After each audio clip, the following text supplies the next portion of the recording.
got the letter that you forwarded to me, which I guess maybe it was Marius's letter, Yep. and I read it. And after I read it, I kind of understood a little better.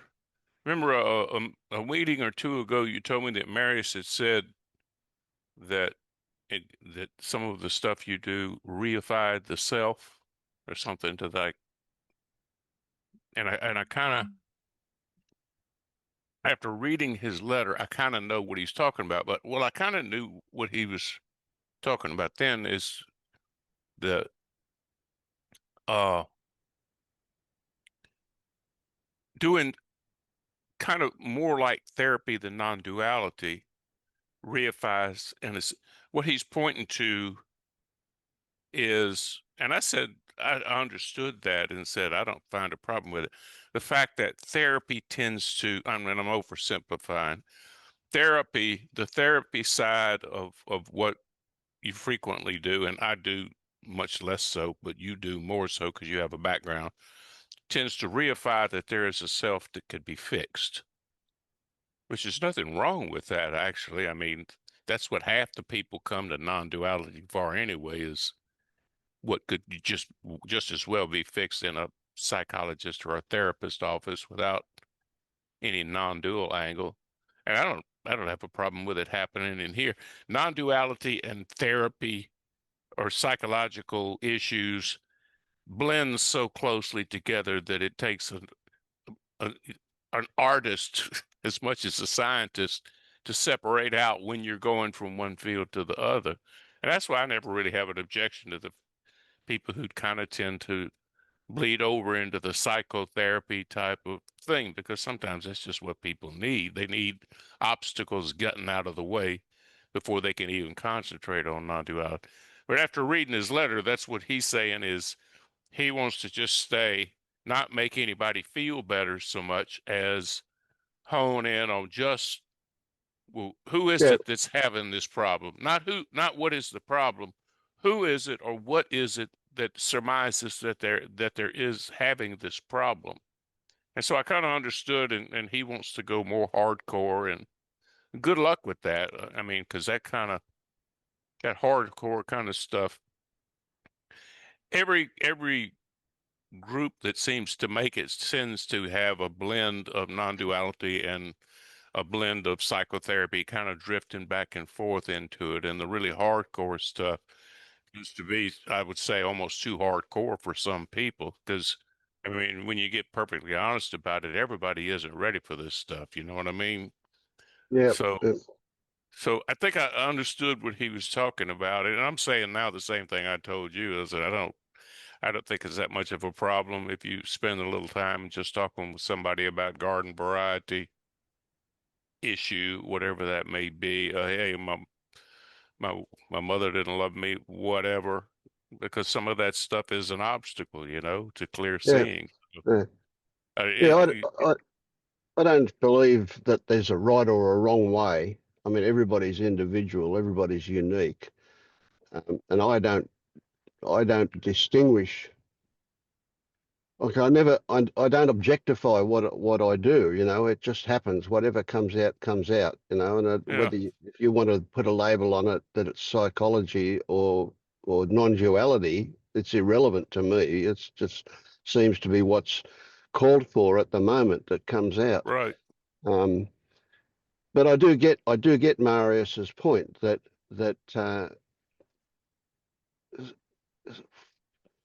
for some people, what we're talking about, the way I understand that he puts it is that it encourages them to believe in stories.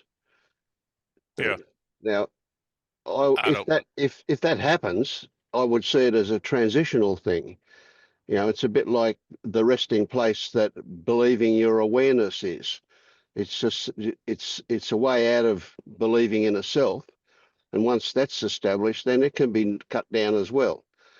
Yeah, So it's just there is no right or wrong as far as I'm concerned. Yet yeah, I do get Marius's point. I do get it that, but it's also I've got a story here that says people who go to a non-duality mm, aficionado and get it, it's a bit like going to church and believing in Christ. You kind of get swayed by the fact that everybody else there believes in it, and you like the happy clappy songs or whatever it is, and you get all you. It's a faith-based thing, and the consequence I see that is that's very fragile because the foundation isn't there. Well, we've just got a belief that we have to continually work quite hard at to maintain. And Hmm. so by cutting, there's a kind of a paradox in a way. We're cutting the legs out from underneath by establishing a foundation. By recognizing that the foundation of all of our suffering is a, a, a belief that the conceptual self is actual. Hmm.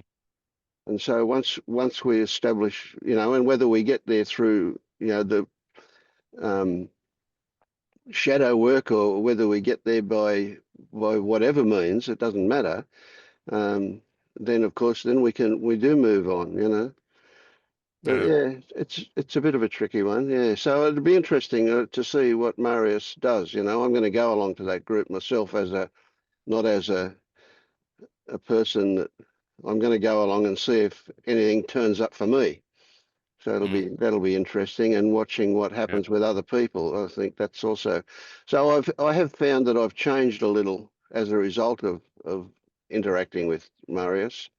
Yeah, we'll see how it happens. Yeah.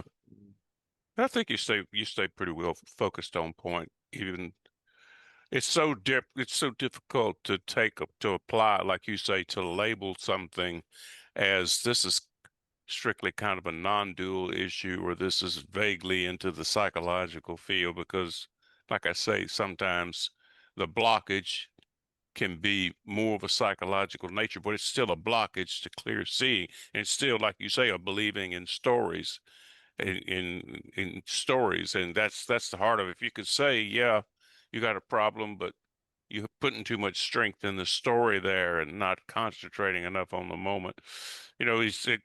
The non-dual perspective, even applied to a normal psychological problem, I still think is superior to what they get in a psychiatrist or psychologist's office, which I think reifies the self more than anything. So anyway, yeah, it'll be interesting to see how it pans out. Hmm. Yeah. Hi, Catherine. Haven't seen you for a long time. I know it's been quite a while.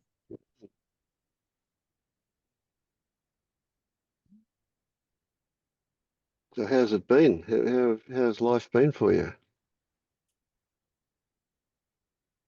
Uh, Pretty fabulous, even in what seems like the worst of times. It's like, yeah, I recently had a what I thought was a very close brush with death. I thought it was imminent diagnosis, self-diagnosis from lab reports that come in before the doctor talks to you, right? And but it was very interesting to watch. No fear of death. And in the last 4 weeks, since that's kind of like evolved, so I've had a melanoma removed and still waiting for more lab results and things. But finding out that not only was there no fear of death, and when I went looking for bucket lists, is there anything I need to do? It's like, no, everything feels very complete and content and all. And but there was an elation with the idea of death, and which was interesting. I mean, it felt like going home to love. And then just recently, through a dear friend, we do a lot of exploration and inquiry on our own and all. and the subject of well, it's a version of sexual addiction, the flip side being sexual anorexia and intimacy avoidance. And all of a sudden this broke open like 40 years of my life. And like, I'm perfectly fine alone. I'm just accepting it because I went through so much struggle trying to figure out why isn't there someone in my life, et cetera, et cetera. And going through periods of acting out real promiscuous, like in the first 20 years, and then trying to manage it in different, and then getting to a point where it's fine, it's just going to be this. And now I recognize that elation from the what felt a very true recognition of death was imminent was, this is my way through this thing I can't understand. And it was about coming home to love. So now apparently the doctor poo-pooed my idea that I was imminently going to die. And so I get to hang around. And Was there disappointment about that? no, there was a moment I felt a little bit, and I the way I languaged it at the time is, I don't get to be that special person who's about to die, you know. Mm. But now in looking at this, in coming to like look at this this emotional anorexia or the intimacy avoidance, it's like, oh, this, it was, I mean, for 40-50 years I've been struggling, like, what is this sign that's over me that says stay away, don't bother, or whatever this mystery was, that this was my only way through. And now it's like, oh, there's a name for it, there's other people working with this. And if there had been anything in my bucket list, it would have been to have the experience of to love and be loved in a intimate Mm. relationship, right? But that's not something you can go out and get like a Mazda Miata or something, right? So it's like, life has said, yeah, there's work to do, and there is something in your bucket list, and this is what you get to work on. So it's like this, like miraculous, like evolution of this. Yeah. Do you get that you've just about done most of the work on that with the recognition of it? Ask again, say again. Do you get that? Is there a recognition that when you recognize that so clearly, you recognize that incredibly clearly, that you've Yeah. already just done most of the work required there? Most all the work, right? Most all the work. And then there's some rubber hits the road in the, Yeah. you know, to like also pay attention to. But yeah, I mean, this like broke it wide open, just understanding. And there is still some grief here for these last 40 some years, especially when, as I've like, since I was in my early 30s, getting myself into the stream of therapy and working with people and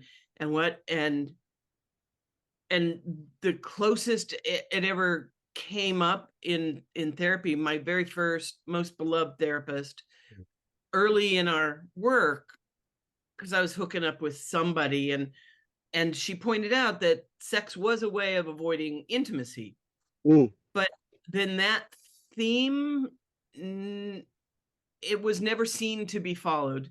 You got And it encapsulated it.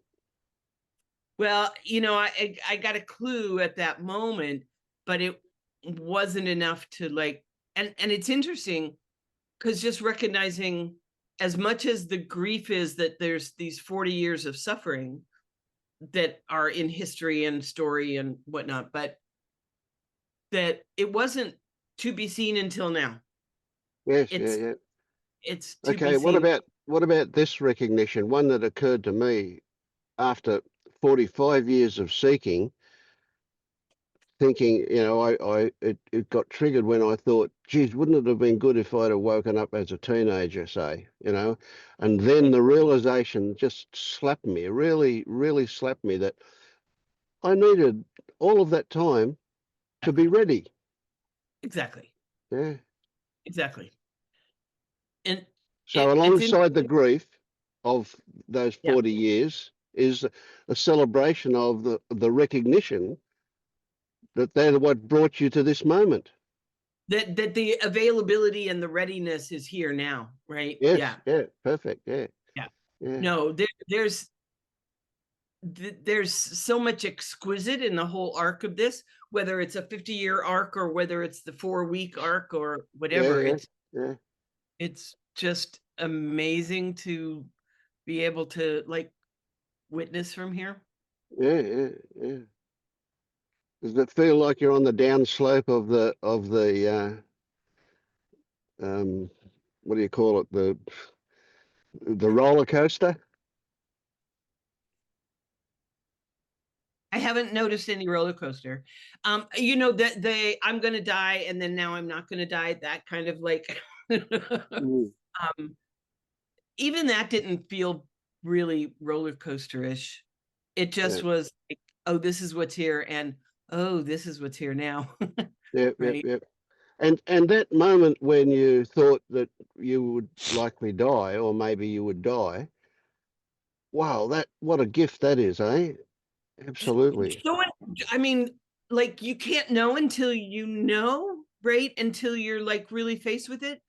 And the the gratitude for all the work I've done and that it has tangible evidence that I'm doing the work Something's because happened. Yeah, there was no yeah, fear. There was no yeah, fear. There was, oh, this body might be done, but yeah. that's Who okay. cares? Yeah, that's right. Yeah, I mean, you can hope that you're not going to be afraid, but you don't know until it's right here. So that was like a gift yeah, beyond, oh my God. absolutely. Yeah. So it's like a practice as well as a realization that you can carry with you now forever Yeah. until it actually happens. Yeah, I mean, that is just part of this yeah, body mind now. Like, yeah, so yeah. yeah, yeah. So it's a bit like having a wake up epiphany, isn't it? That here is tangible proof that something's happened, that things have changed, that Yeah. suffering is a gift when it does turn up. Yeah, Right. Right. good stuff. And that there's not extra suffering being put on top. Yeah, Right. yeah, you're not adding to it. Yeah, yeah, yeah. Right. Beautiful. Oh, what a joy to talk to you. That's so lovely. Yeah. Mhm. Mhm.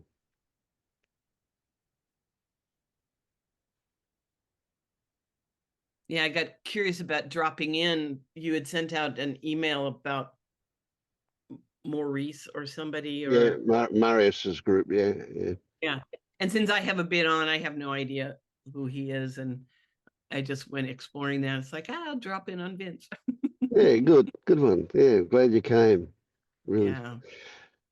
I just love good stories. Just so much. It's beautiful, and that was great. Thank you. Yeah, and how valuable that is for other people to watch and listen to as well. To it can also have negative. Well, I say negative, maybe not negative, but there can be, people can get envious, and that can be a bit of a problem sometimes for some But people. that's always true of anything, right? Yeah, Is of course, yeah, can take hope or they can like say, I'm not there, or yeah, yeah, and yeah. so Or they can say, I want what she's got. right, right. Mm. Yeah, which is the whole for me is like the Yeah, early struggles with either coming to these meetings, different meetings, and there were some groups that I would go to where the grasping would come up. It's like, oh, I'm not having that. Oh, I'm not having that. I should have that. And it's like there was part of my dropping out of all groups that it's just like, no, I'm having what I'm having. yeah, yeah, What yeah.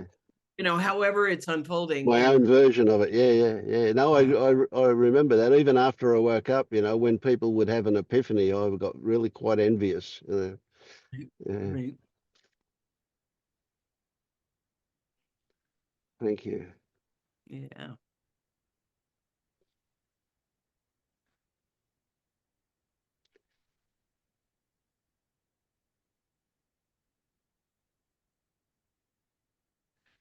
What about you, Pablo? How's life been since we last spoke? I read this morning your latest post on LU. What is your experience been like since we last spoke? Any changes? Any Various degrees of trying. trying? Yeah. Trying to do, trying for. How put it a bit more detailed. uh, What's that trying? Who's doing the trying? of course. Yeah.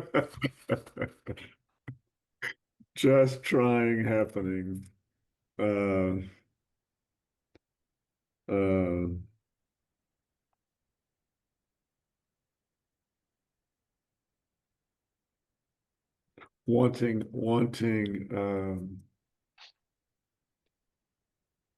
wanting perceptions and reactions and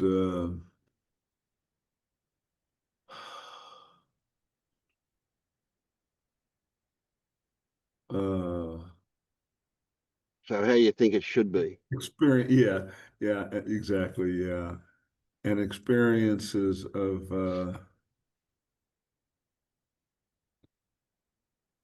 sort of automatic interpretations and Yeah. attributions that that logically and from past experience I know uh, are inaccurate and dysfunctional, but still happen, Mm. such as judgments and reactions to other people. That's really the big one, I think. You know, it's still Right. Yeah. this this firsthand Yeah. experience. I get what you're saying. Yeah. Uh-huh. So there's a whole lot of stuff can come out of that. So what first thing is to say that, well, we could recognize that those reactions, the judgments, uh, uh, shouldn't be there. Right. Uh, that that they are proof that you're not yet awake. Right. Jump in, Catherine. Don't. So I just had I had freedom from this very thing. I have a lovely couple of friends that we meet like practically weekly along these lines. And I will say that I've got Sarah up on a pedestal a little bit because she sees very clearly and states very non-judgmentally. And then, you know, person C, and I'm like there's a judgment happening. And I named it one day. And I said, I noticed that judgment is happening here. And the way that Sarah reflected back to me, she goes, and she didn't say it exactly like this, but this is the way it went in. Oh, this body mind judges. It's like, oh yeah, this body mind is conditioned in such a way that judgments come up. Suddenly I didn't have to follow them, right? Suddenly it was okay that they were there, and I didn't, and the should went away. It's like, oh, judgments happen here. And suddenly the relationship to judgment got it's almost like it got more compassionate, and judgment could like step back and not have to take stage because I didn't get engaged with it, right? and Nice. and it's like, it's totally fine that it's here. I'm noticing that it's here. This does judgment.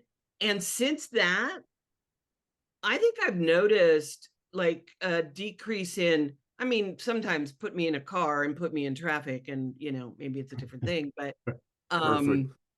right. But the removal of the should, like, no, it's here. That's Right. that's what happens here. Okay. That's what's Oh, happening. Yep. and suddenly it became okay that it was here. And in the group of the three of us, all of a sudden I could just feel this like breaking open of Nice. like acceptance. Like there was this move of acceptance. So Yeah, nice. yeah, the story that it shouldn't, and it doesn't mean anything because it's just this conditioned body mind, Hmm. right? However, you and Yeah. I grew up, that it's like there's neurons that fire that do that. Oh, okay. Yeah. So that's what I have to say. Yeah, that's exactly. Thank you. Yeah. Yeah. Yeah, and I just Some want to hammer that home a little bit and say to you, your conclusion that it meant that there was still work to do is not logical. Expand, please. We are going to find for a long time to come remnants of conditioning that appear that don't mean anything. They're just remnants of conditioning. Yeah, it's the resistance, it's the rejection, it's the judging well, of the judging. Yeah, it's the I it's getting yep, engaged with it at all, right? exactly, Yeah. exactly. Like a whole lot of things. Yeah, but that stuff, when it does come up, is also a gift for you because it is an opportunity for you to recognize some remnant conditioning.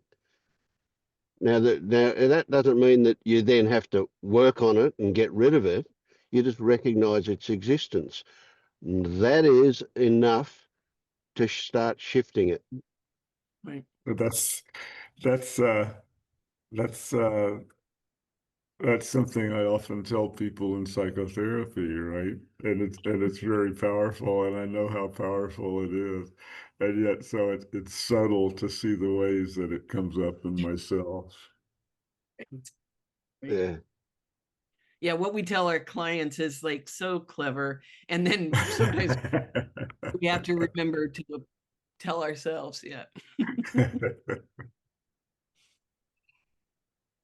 Mm. And then there is so frequently the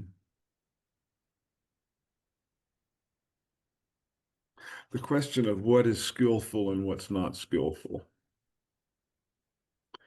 Um,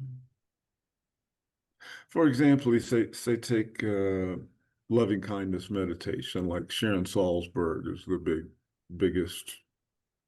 Mhm. I don't want to say missionary because it has all these bad connotations, all these Oh no. dysfunctional connotations, but the big, anyway, whatever.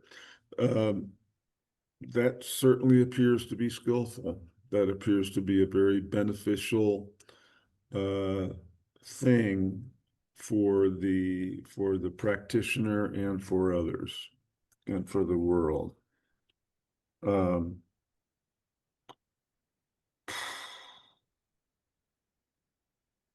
and then it seems skillful to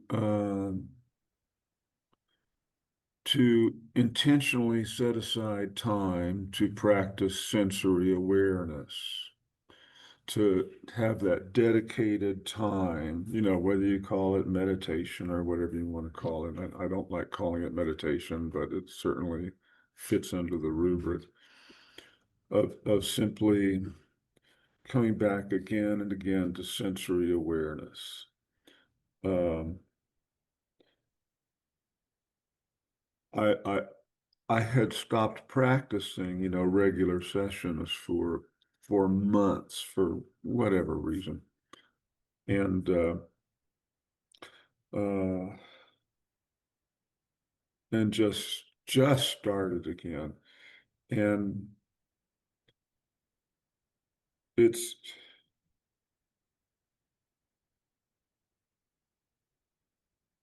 it's a vast improvement in quality of being alive. Mm. Mm. There is a trap for the unwary, and that is to reserve the response is not the right word, but to reserve what comes out of that for that special time when you do it, rather than allow it to pervade you all the time or be there Oh yeah, whenever it that's wants to be. Yeah. absolutely, that's the intention. That's the purpose, if you will. Mm. Yes. And the other one is the potential trap is to think that this is something, well, the idea of skillfulness comes in too, that skillfulness requires a basis of control. Mm. Yes. And or at least intentionality. Yes, Uh, yeah, well, same thing, and choice, Same decisions, thing. intention, control, all kind of run in together a little bit. Now, it doesn't To mean me, that that's the only way it happens. yeah, I hear that. I hear Yeah. that. And it seems like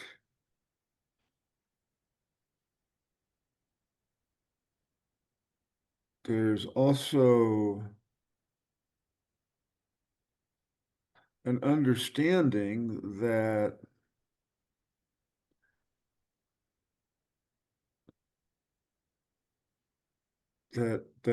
some, I mean, okay, from my perspective, a lot of what we do, and I don't mean we, the imaginary homunculus or whatever. I mean just what organisms do, uh, depends on expectations, Mm. beliefs, and uh, uh, wrong beliefs result in, well, I'd say wrong. I know you said no right or wrong. It Yeah, just yeah, is, yeah. but We've got to use Limiting. language. dysfunctional beliefs, such as belief in free will, and that others are, blame and shame and that sort of thing. Those are, I would say, wrong beliefs, dysfunctional, suffering causing, maladaptive, whatever words you would want to use, right? And so I guess there is a questioning of what beliefs in terms of,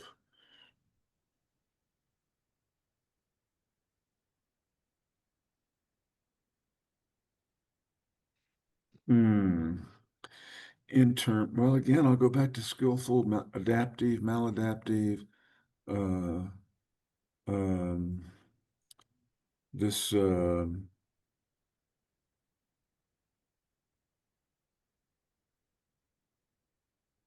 wish I could think of a specific situation right now, but I can't. Um, it's something that just happens sometimes, you know. Uh, it's sort of an inner questioning. Um,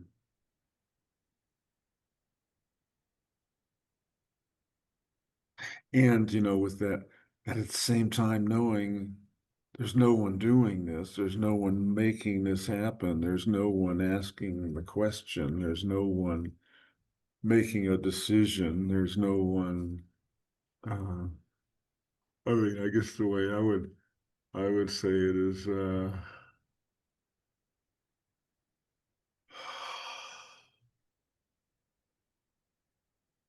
what you said a while ago, something about one of you said something, just let it be there, as an object of attention. Um, and that is a skillful thing to do, right? But that's helpful, right? But that results in insights that bring, peace for ourselves and others. Is that what one of you said? something. I mean, you didn't say a whole lot about insight and peace, but that just letting it be there. Okay, it's there, and acceptance that it's there, right? Well, I mean, would you call that doing something? There's nobody doing it. To Yeah, me, yeah, it's yeah, yeah. it's like it's the way I look at it is that it's sort of a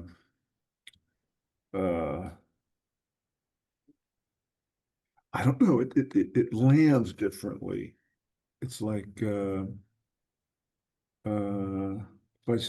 I say to somebody, raise your right hand, and they just raise their right hand, just being cooperative or curious or whatever, right? I just did it.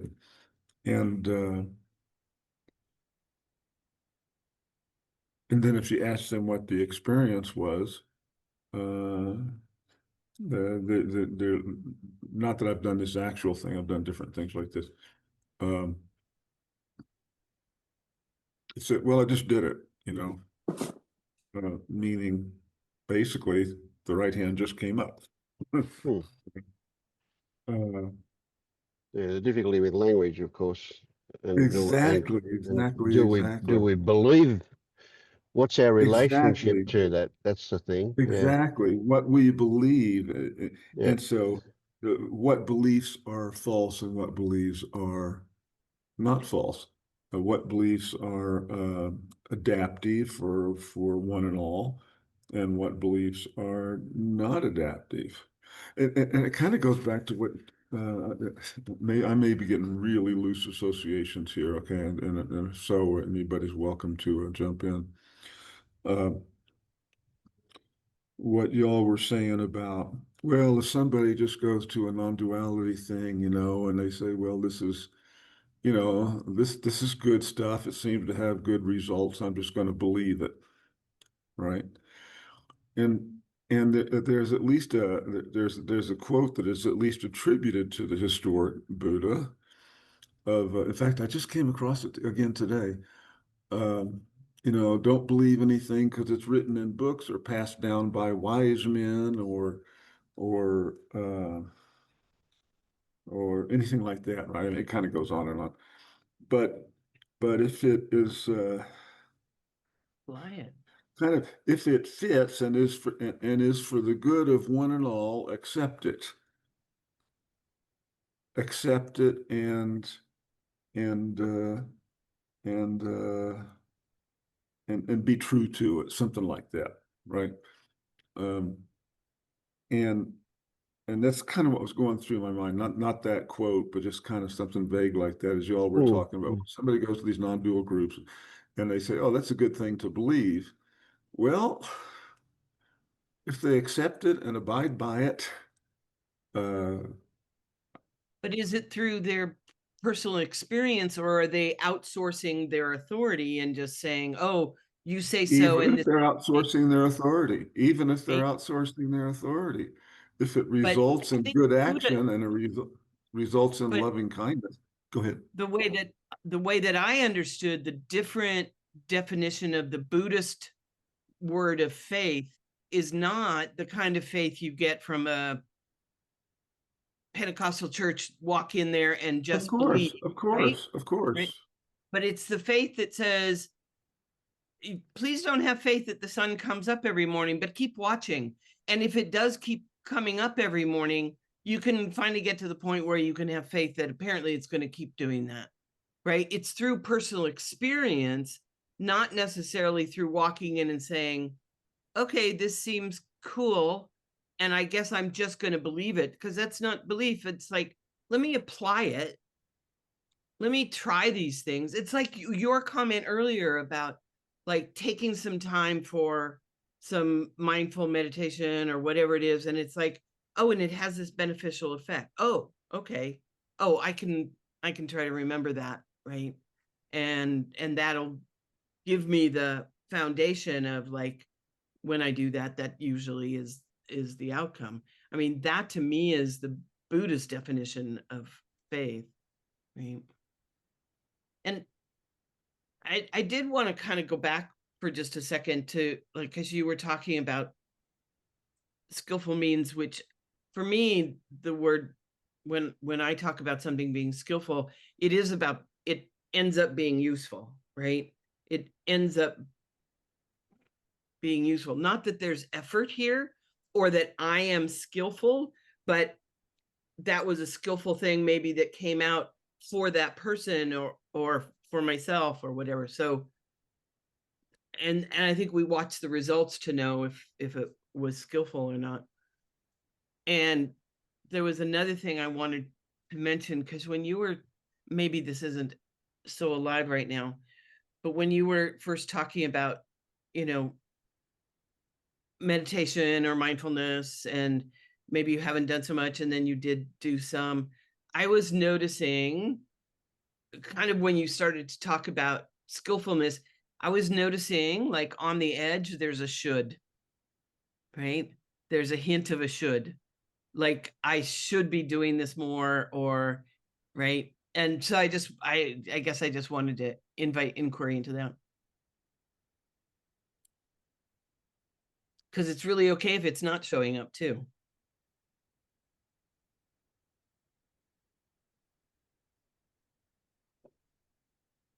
Yeah, I'm just sort of considering the word should here.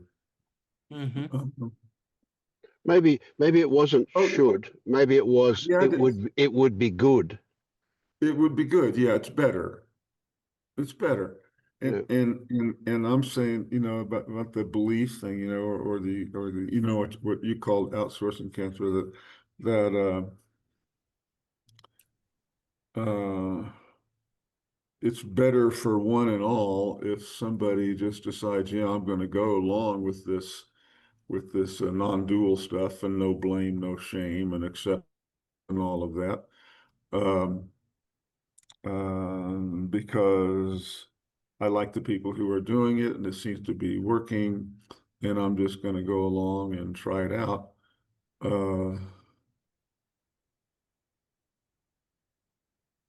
That seems to me more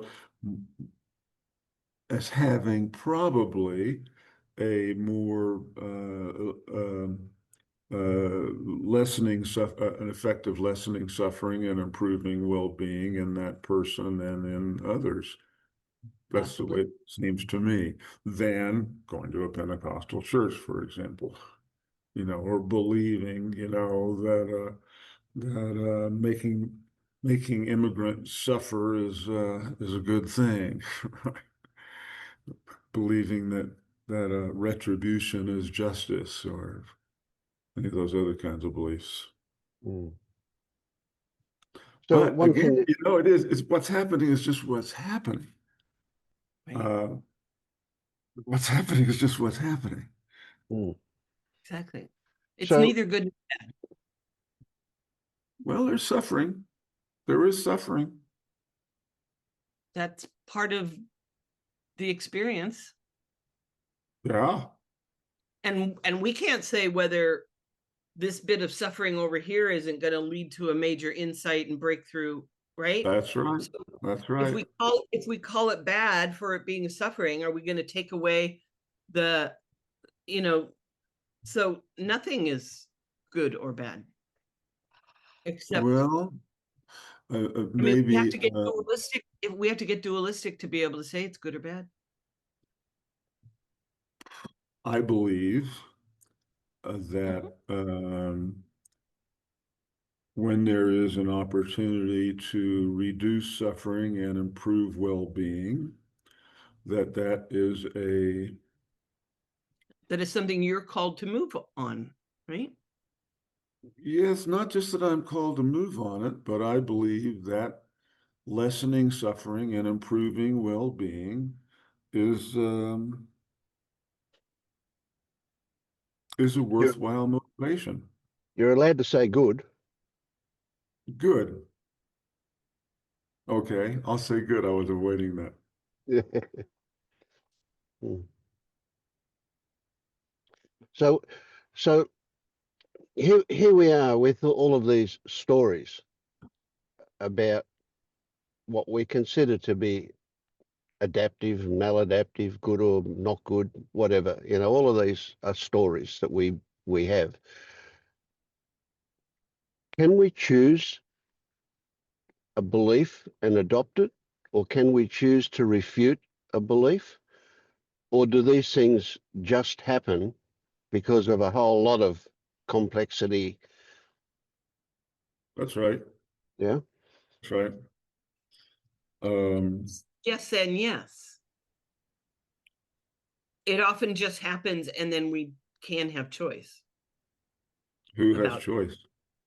maintaining a belief system. Who has choice? What is it that has choice?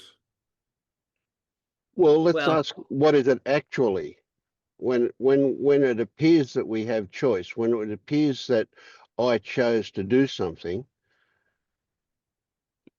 the moment I look at it, I see that it's already done. circumstances led me to that, and the choice was just an adopted Happened. description of what went on. So it's irrelevant with how accurate it is, really. And when in normal everyday situation, we're going to talk like it's actual, even though we know it's not. It's just a description. And I guess what I was calling choice is the ability or the grace to be able to see through what once was a belief that was maybe programmed into this body mind from early on. There may come a time, like there just was for me, of seeing through. And Yeah, seeing that belief very clearly is the beginning of seeing through it, right? And no longer operating as if it's true. So it's just how yeah, life is showing up here and moving. yeah, So there's not a doer and there's not an undoer, but those things can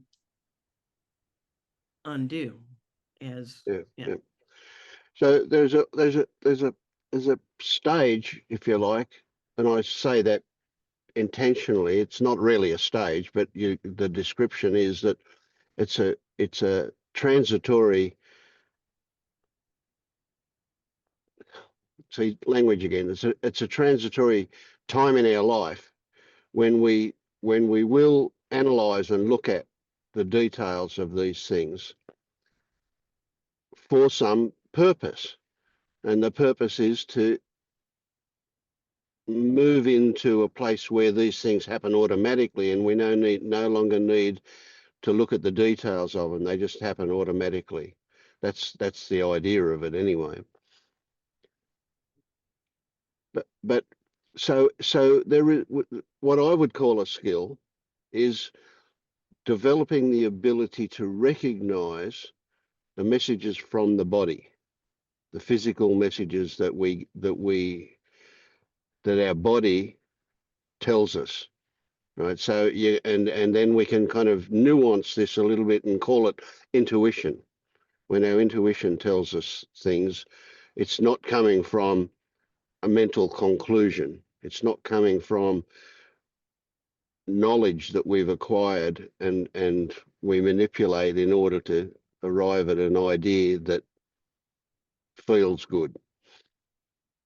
So both of those things have their place, but in this case, we're talking about recognizing what the body says is okay. And the body makes decisions for us. The body does the choosing, the brain, if you like, but we recognize that through the mechanism of the body. You know, we've got a contraction for a body no and an expansion for a body yes kind of situation.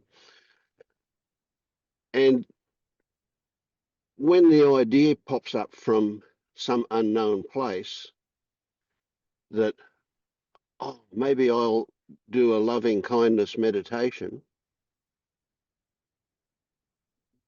and the body goes, oh, not now, I've got to wash the car. Or, okay, that feels good. And then it happens.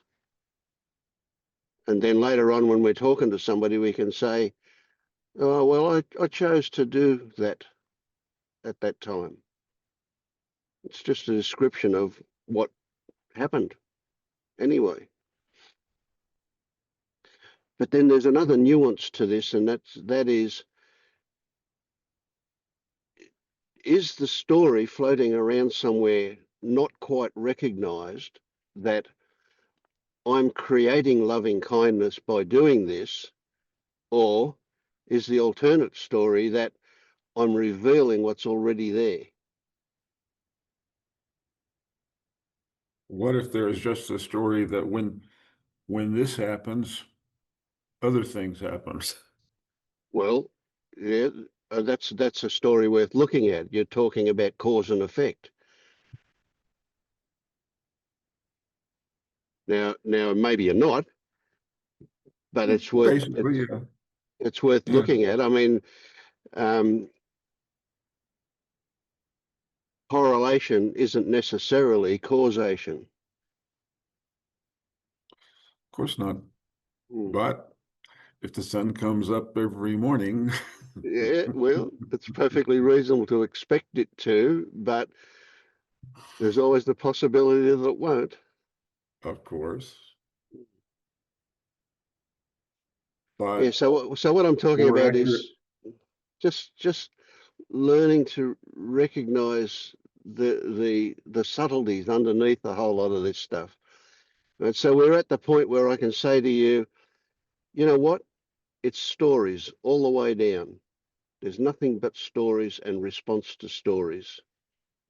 Now that which I call beliefs. Yeah. Well, we can have beliefs that that story is not true, or a belief that a story is true, or And we we have can a have belief that, yeah, expectations that we're certainly not aware of. In fact, lots of them, yeah. which is I don't want to go off on a tangent. Mm. So we're faced with this age-old thing of if it's only intellectual and not visceral, that's not as adaptive as something that's much more an automatic reaction in the body, automatic reaction of the mind. But they can't be separated, can they, really? Well, you know what? How it lands on me when I hear you say, the body, and it is like essentially how it lands here is that you're saying it, it, this is a story. The interpretation of it is trust that the body's response, contraction or expansion, is a is the best guide. That's what it sounded. That's how it Mm. sounded. Now, please correct me if any misunderstanding there, because No, I was that's not saying my that. experience. That's not my Yeah, experience. righto. Okay, and so to say that is a very simplistic thing as well. Obviously there are nuances there too. So how do we learn? But what I'm saying is that the even because the body's also conditioned, isn't it? Right? Yeah, that's right. So Yeah. but what I'm saying is that the body is a better guide than a mental conclusion at a certain level, at a certain point. Yes. Okay. Yeah, Thanks. Yes. yeah, Absolutely. Yeah. Yeah. Sort of this holistic sense. Um, yeah. yes. Because specifically, I was thinking like to practice loving kindness meditation. Um, that there's often just this sense. So, what did you say? Like, wash the car, like wash the car, Mm. Yeah. When it's just this sense that instead nah, I just don't want to do that now. And sometimes doing the hardest thing is the right thing. Yeah, sure. I mean, it's seductive to think if the whole world lived from this place of loving kindness, it would be wonderful. That's pretty seductive. Yeah, it is. It is, isn't it? But when you think about it, I mean, when I think about it, I can come to the conclusion that if everybody grew up in loving kindness all the time, they wouldn't even call it loving kindness. They'd just call it being normal. Yeah. Loving kindness is so good because there's the opposite of that is so prevalent. Yeah. Okay.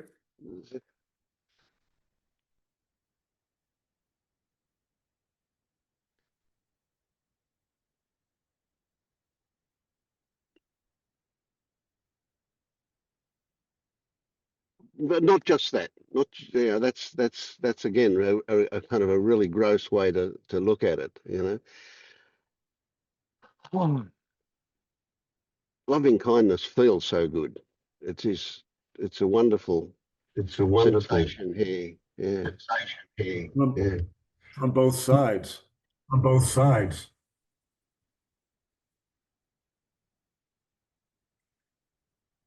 On both sides. On both sides. So Dan's microphone Oh, sorry. is causing an echo. Yeah.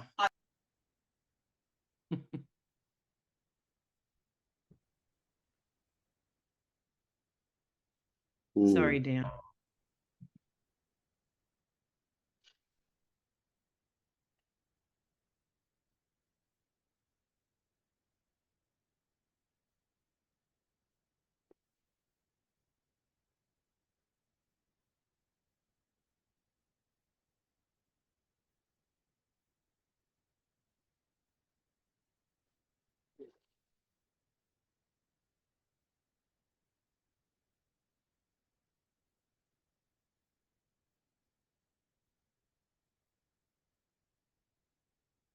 So would you say, Pablo, that you're awake?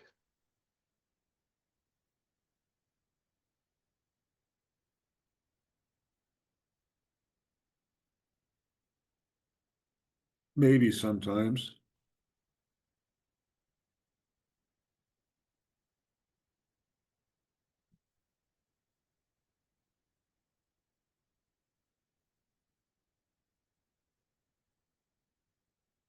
But again, you asked me that last time and I said I don't know, and you know, Mm.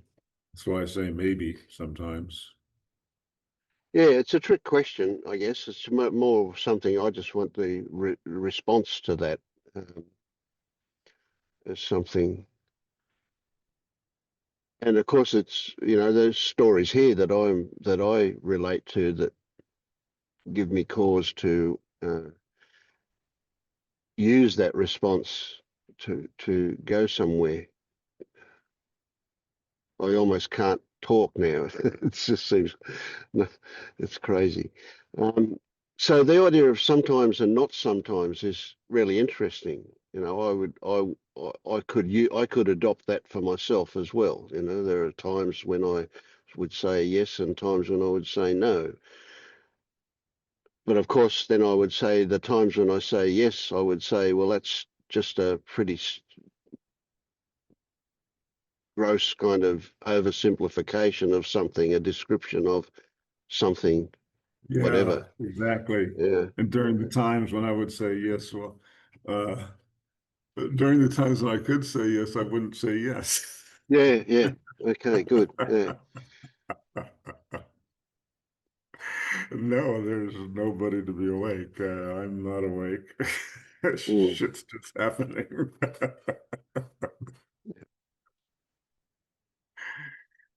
So really, if we're going to talk about something of value here, what we need not to be talking about awake or not awake, but rather what how much suffering do we experience, and do we have a story about what that means?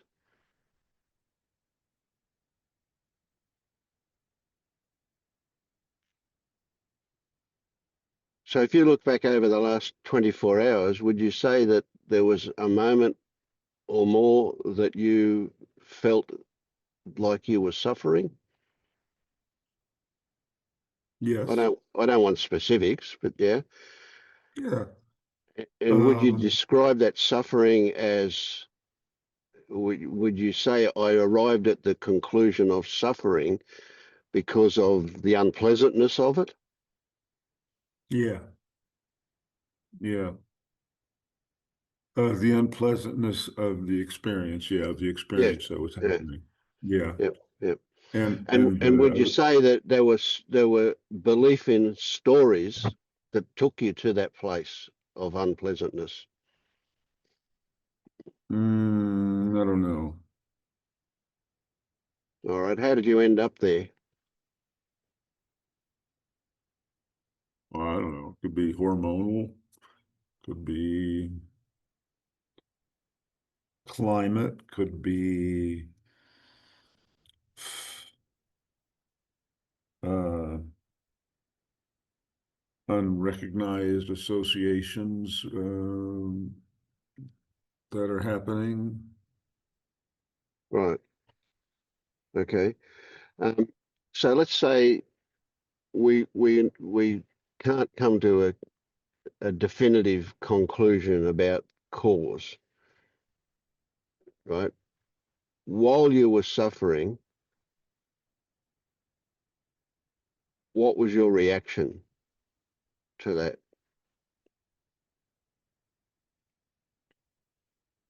A lot of acceptance, Okay, I like to hear fortunately. that. Yeah, yeah.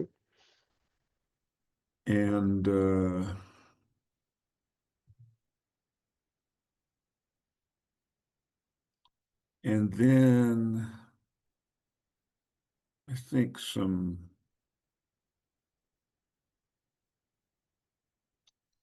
sort of felt expectation that it's going to continue. Hmm. So can you describe how you knew there was acceptance?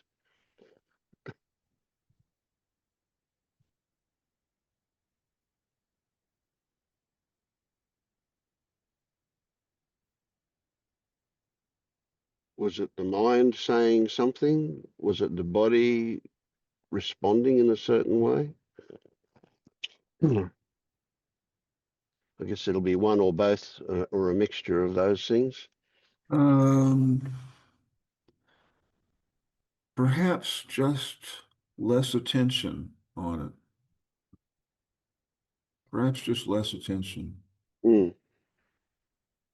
And the absence of Trying what to it make might, it better. yeah, yeah, trying to make it better, wanting it to be finished, etc., etc. Yeah. Yeah. And the expectation that it would continue. Now that's an interesting one for me. Where did that come from, do you think? What was that based That's on? just, Just experience? Was it familiar, this suffering?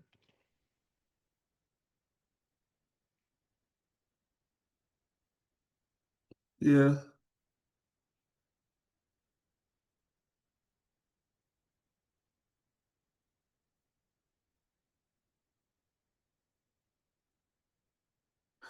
Yeah. I think this particular suffering is so I really like the word empty, emptiness. Uh, and if you were to say, are you awake? I might say, well, empty. Hmm, I get that. Uh, Yeah. yeah. And just experiences are happening, but no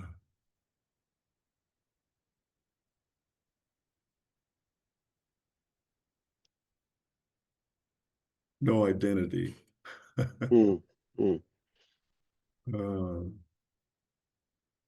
So you got, I guess you've got a certain feeling now when you say that, no identity. There's a kind of a, can you hook into a feeling that you've got? right? It might even be call it an emotion, but some flavour that you've got that you're experiencing now about no identity. Can you get a hold of that? As you say that, it seems like it's a matter of attention. Yeah, of course it is. Yes. Yeah, that's what I'm doing now. I'm wanting to direct your attention to that, something that Well, you may not notice normally. yeah, well, what I'm saying is that uh, is it's a degree of attention to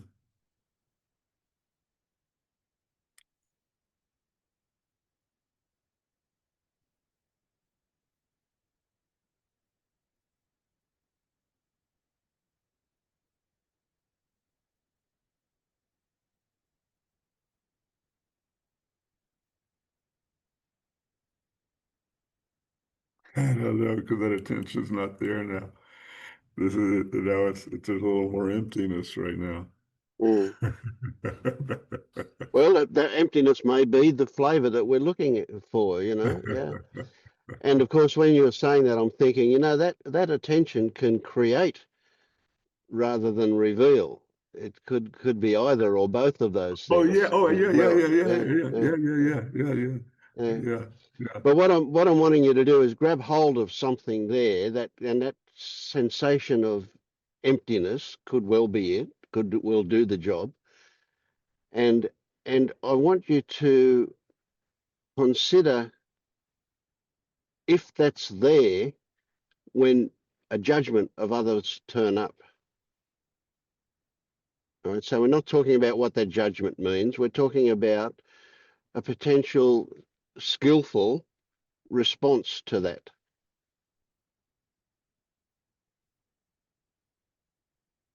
Skillful response to what? to the judgments of other people. That is a bit of a remnant that we're looking at in you. So we want to change what it means for a start, and then we want to, Yeah. look at the possibility of it not being there or of it changing.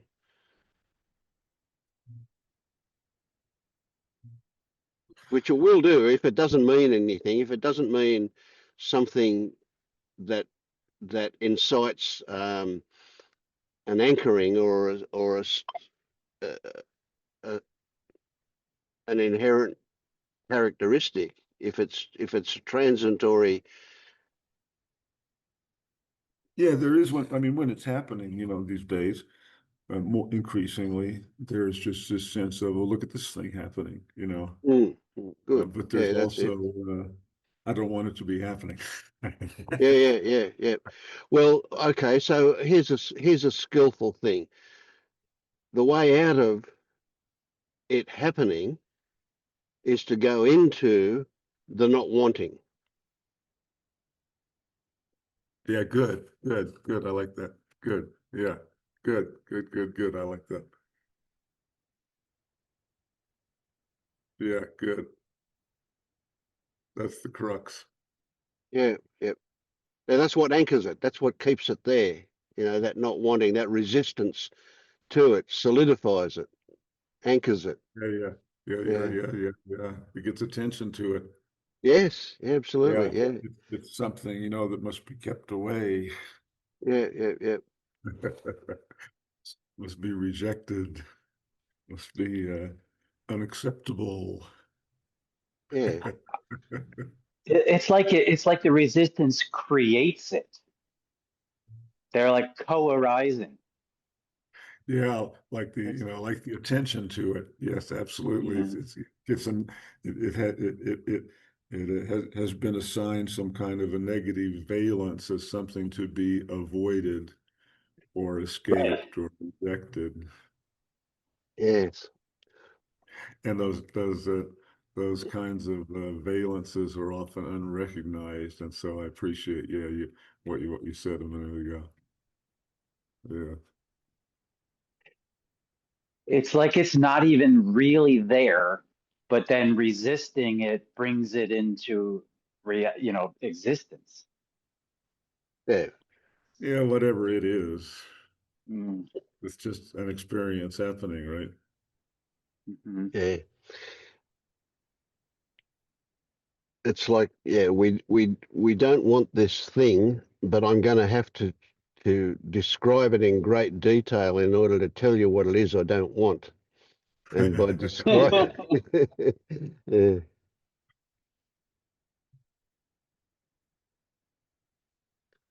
yeah, I often get the image of like two sticks leaning on each other.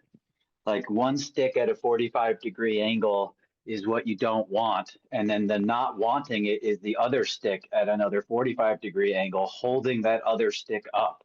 And if you just let go of the resistance stick, the other stick just falls to the ground as well. yeah, that's a good image. Yeah.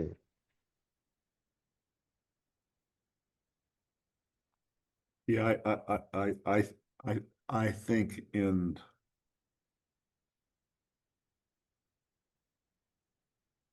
more like neurological terms, more like what I call, what lots of us call neurocognitive constructs, if you will. Like in terms of attention, where attention goes, and how beliefs guide attention, beliefs or valences guide attention, and paths of least resistance for synapses firing.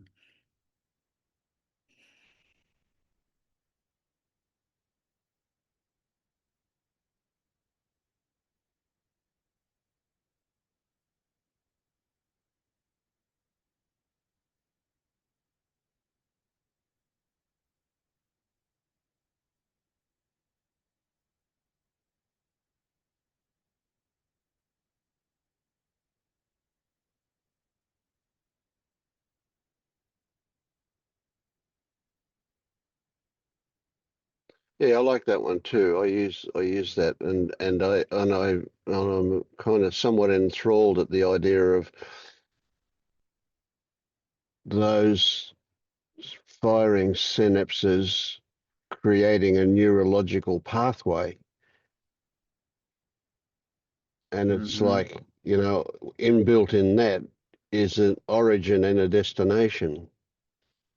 And Mm-hmm. then there's also reinforcement, how much usage it gets and how strong it becomes, etc. And then what happens when it doesn't get used anymore?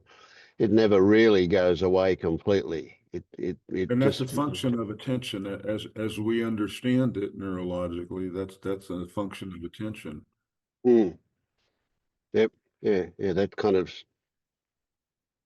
seems to almost choose which pathway to go down. Yeah, which ones are going to fire and how strongly they're going to fire, and the more they get used, the quicker they become, etc. Yeah. Mhm.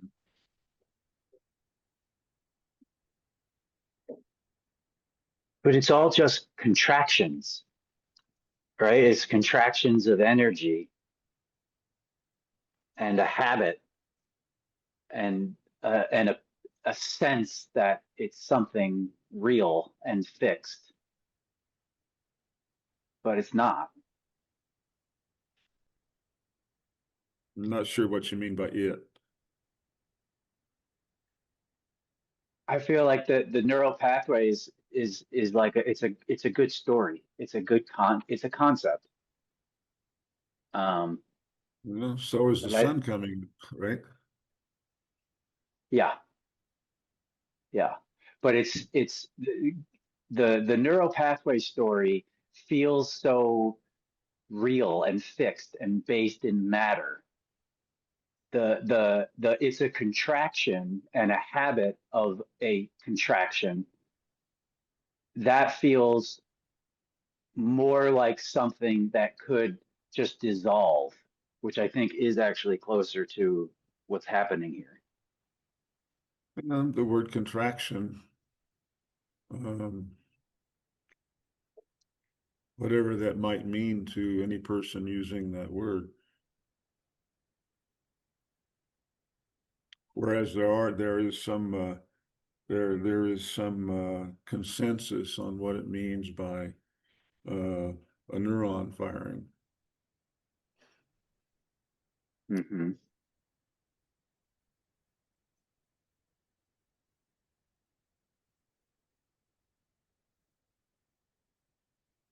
And there is some, well, no, never mind. I was going to say there's consensus on suffering, but it's not the same thing.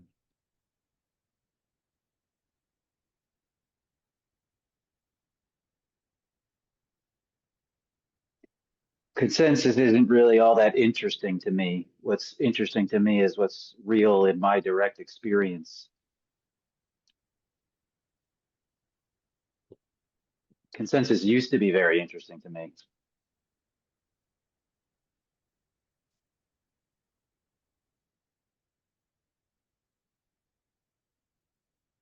Yeah, we have to be careful whether we're talking in the relative, which what I would call the relative, the personal experience, so to speak, or whether we're talking about the absolute, what we might consider to be actual outside of our experience. And of course, both are stories.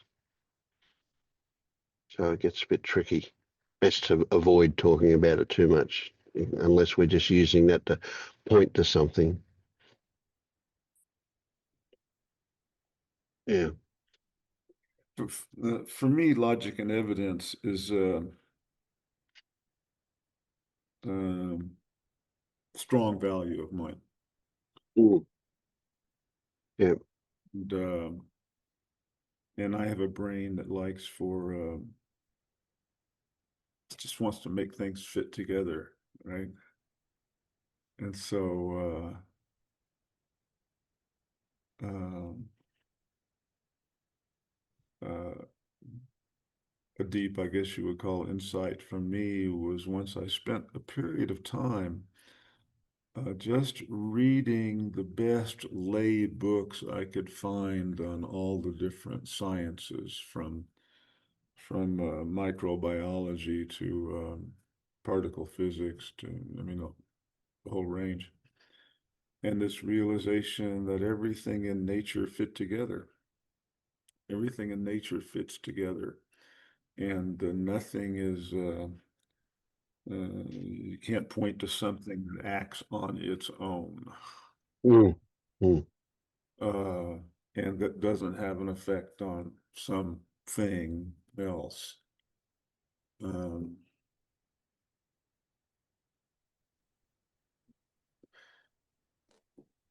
and for me, seeing things in terms of neurocognition, if you will, and of course that includes hormones and bodily reactions and conditioning and everything.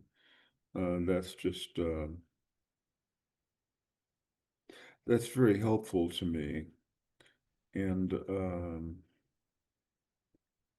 I believe it can or could be a helpful way to create paths of least resistance for people to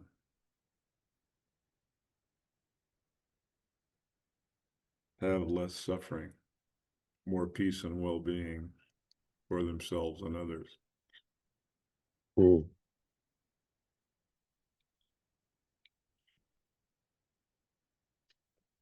Like like you're doing with right now, or with Liberation Unlimited, Unleashed. And the questions that you've asked today, you and others have asked today, and points that you've made. Mm.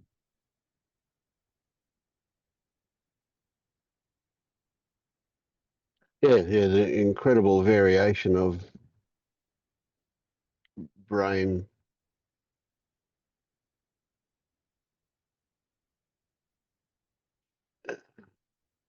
Oh, I'll run out of words again. Ability and experience, whatever the combination of those things are, and just the uniqueness of everybody makes it a bit tricky to say that one way or another way is. Sure. Yeah. Sure. Mm. We have to find it. Yeah. A lot of people would, and that's just another story, of course, but a lot of people will use what you just described as a unconscious way of avoiding certain things.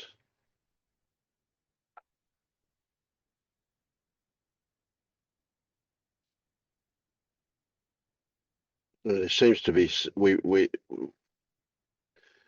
it seems that we put a particular value on direct experience, and that seems to preclude a whole lot of the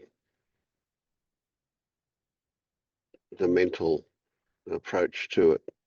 But of course, it doesn't actually. It just seems to. People have different stories about the direct. I mean, I've seen a ghost, right?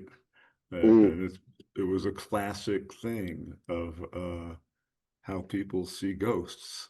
yep. I Yeah. was woke. It was 3 o'clock in the morning, and I couldn't and my wife was out of town, and I remember that I thought she had some Ambien in her drawer, uh, and I got out of bed. I was going to go look for it because I knew either I take it now, uh, if I take it later on, it will affect me at work. Um, but if I don't take it, I'm going to be awake for the rest of the night, and that's going to affect me at work. And so I folded the covers back like this, kind of like that, so that when I came back in bed, I could just slide under them and pull them back over me. And when I did that, I saw our little yellow cat had curled up down beneath the blankets under my feet. And and I thought, oh God, how sweet! She's never done that before. And then and so I got out of bed and I walked over and I'm petting her and she's purring and and I look at the bedroom door and the bedroom's closed and I remembered that I had put the cats out of the bedroom, which we did at night so they wouldn't come in and jump on the bed and bug us in the middle of the night. And I thought, how does she get in here? She must have just snuck in. And so I bent down, and so she's purring, and I see her how pretty she is, and I'm petting her and feeling how soft her fur is. And I reach down and I scoop her up. You know how you scoop up a cat, and you're gonna put him out of the room. And I scoop her up, and she dissolves between my fingers, and nothing else changed. Nothing else changed. So there I am, it's 3 o'clock in the morning. I can't get to bed. And Grandma walks in. She talks to me. I hold her hand. And then she just sort of vanishes. So I know that Grandma exists, right? I know there are ghosts. I know there's another dimension to life, right? But at the time, I mean, the explanation of ghosts never even occurred.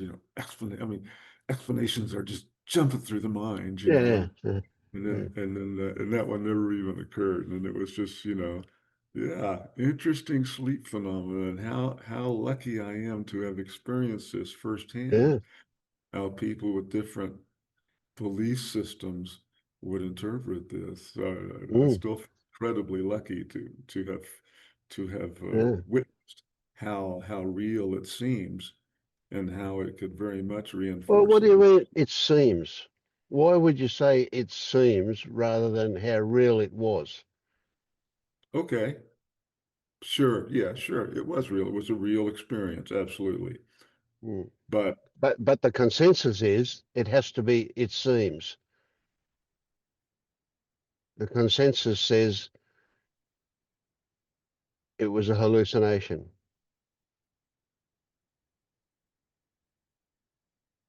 You know, we have this thing called consensus reality, haven't we? You know, that where we have this kind of combined belief about what is actual, what can be touched, etc.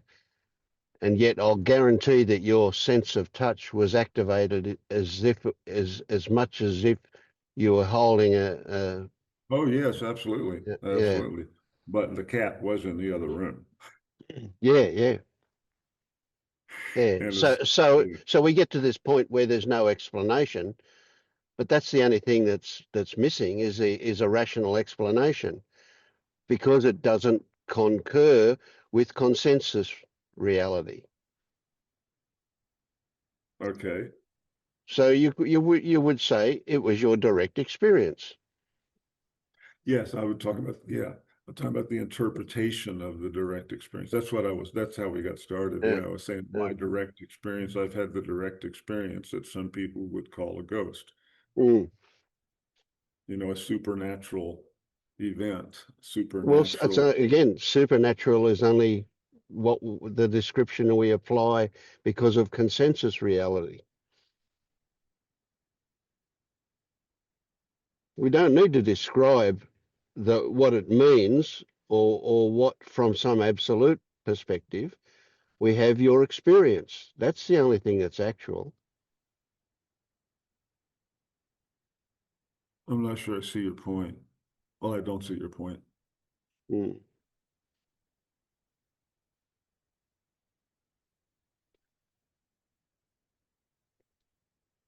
There's no question from your description that you had an experience. There is a story that there was something about that experience that we can only describe from the perspective of a consens a, from normal society. We can only describe it as supernatural or ghost or those kind of things. But until we describe it, until we try and rationalize how can the cat be in the room with the closed door and also be outside in the other room? Well, we don't know it was outside in the other room until we go out there and see it. Maybe it wasn't out there in the other room. Again, consensus reality says, of course it was, because when I went out in the other room, I saw it there. So therefore, it must have always been there. But maybe this cat's got the ability to be in not there and in here and go and be out there when you go out there. Who knows? I mean, we don't have to describe that. We don't have to explain it. There is what was your experience, and that's it. That's the only reality for you, your experience. You were holding a cat. Now what becomes a little bit tricky is that this cat dissolves through your fingers at a certain point. But that was still your experience. Sure, that was my experience. Just like Yeah, dreams are my experience. absolutely. And when you're having a dream and you're dreaming that you're flying or you're dreaming that, you're running away from a rhinoceros, whatever you're dreaming, it's real. Hmm. It's a real You know? experience. Only when you wake up do you say, oh, that's just a dream. But while it's happening, it's as real as an actual Yeah, happening. that's right. Yeah. So there's this weird threshold that we arrive at where we have to put it into context that makes it rational for others, even if it's irrational.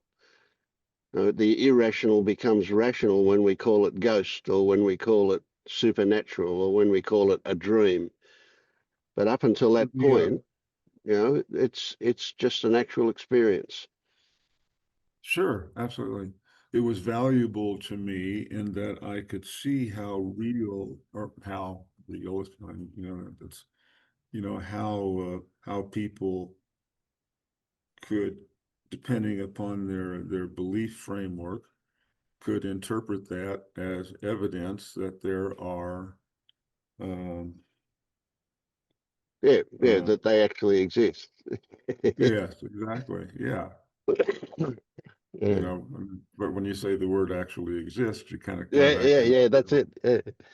yeah. Yeah, we keep switching back and forward into the consensus reality and to yeah, yeah, What came for me is while you're having that direct experience, there's no problem. No, absolutely. It's no. just, Oh, it was wonderful. it's after when you try to explain it with your mind that you start trying to measure it, understand it, but it's, it's outside of that direct experience. Yeah, we're Well, just trying to the align stories, aren't we? At that point. Yeah, just, it becomes, well, the alignment of stories is also an experience, right? yeah, Yeah, yeah, yeah. but No problem. yeah, yeah. It's so hard, like in the moment, everything is just completely open. Unless we object. Yeah, yeah. You know, you're coming out of the direct experience when your head tries to understand. Right. Well, to me, that's a value. Right. It's a value that you know, we can pilot these 3,000-pound hunks of metal at 120-mile-an-hour closing speeds within 2 feet of each other Yep. through consensual reality. Not Yeah. But if you try to make something of it, create something of experience, that just falls apart.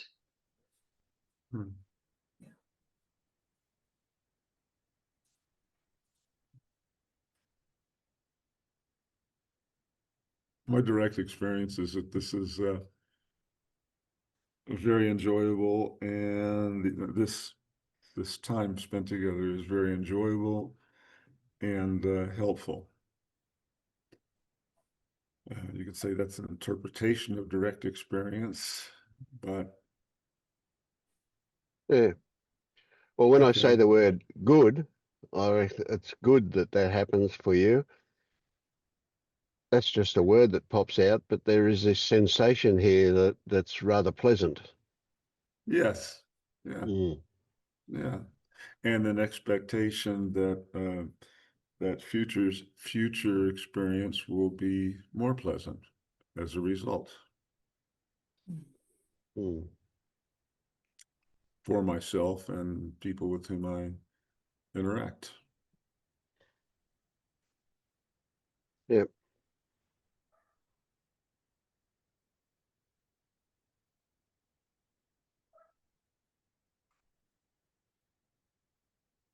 Yeah. Even There's a if it's sense. just a nod or a smile on the others from different sides of a crowd among strangers. Absolutely. Yeah. Yeah. And the totally un unrecognized other body language that also transmits well-being and pleasure, Yeah. etc. Yeah. Yeah. Yeah.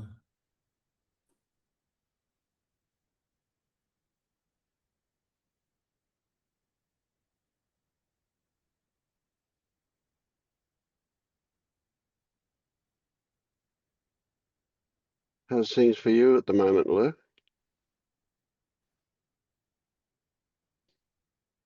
I I hope that nose wipe doesn't mean you've got a cold.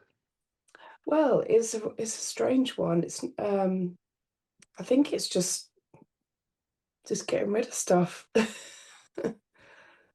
Doesn't feel like a cold. It's just lots of stuff moving. And it's affected your voice as well. Yeah, yeah. It's been an interesting week, whenever it was that we spoke last. I don't remember a lot. I just wanted to thank Paul for his space and inquiry, which I did on text. It was really helpful, really helpful. And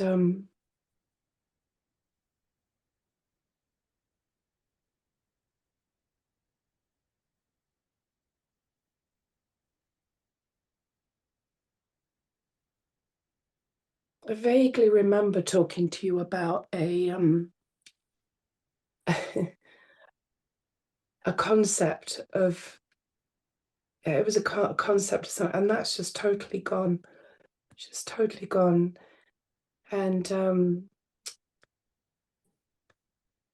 when there'd be moments of recognizing the identification, there was a very visceral squeeze deep inside, and that would just release energy. And that's gone. It's just, there might be the odd one.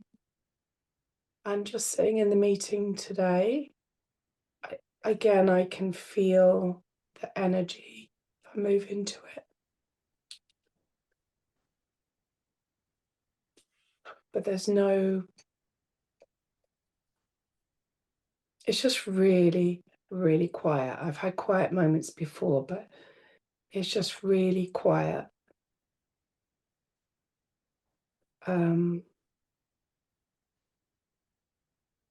I don't mean like nothing happens. It's just like, just moving along the day. The day just like unfolds. Interactions happen or don't. There doesn't seem to be any choice in whether I go out or don't go out, or it, like I just let go of like making a decision, because I found myself on my floor sorting my office out today. I didn't plan to do that at all. It's a nice hot day. I would have normally forced myself to be outside. It's just and just being with my son has been really different. I sense him from here so much.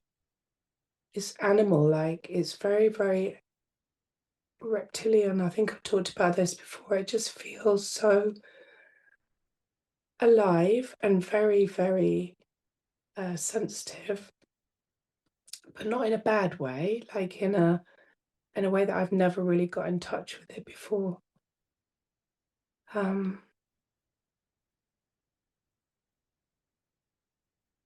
had an interaction the other day where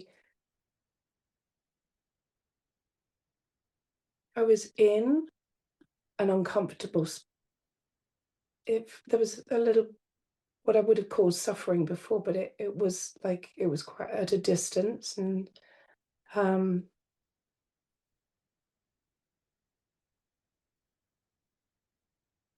I just saw it as a, like, it's just, oh, this is interesting. Yeah, it just, I can't really compare to what it was like. That's the other thing that's kind of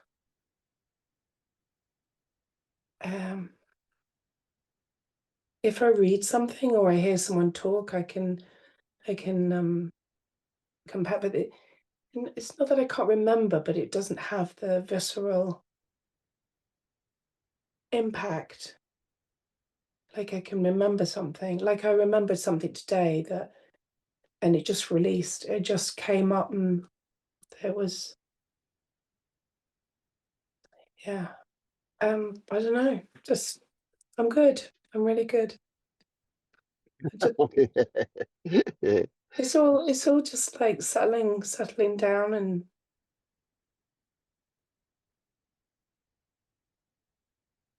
Good. Yeah.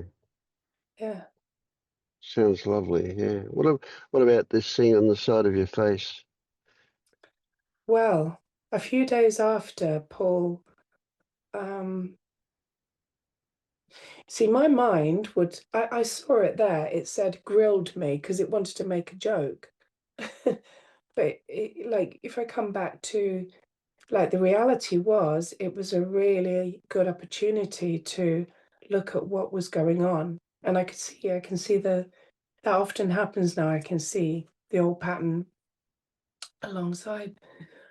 And a few days later, it was I was driving and it was coming up again, and I thought, oh, well, thank you, but I need to get home, and then so I went and sat down, and it was probably an hour, and it felt like a crack. It felt like I don't even know if it made a noise, but it was it felt like something just cracked open and released. And that was after we talked about the concept, and then the concept wasn't there. So at the beginning, when I joined tonight, I could feel it. And it's on these meetings, it comes up. And but it's not as intense as it was before. So there's obviously some stuff. Yeah, that's me. And then since then, I've just had a lot of phlegm, nose blowing, yeah, bodily stuff happening. Yeah, eyes watering. Yeah. The body's definitely involved. I've been much more aware of impulses to do things from the body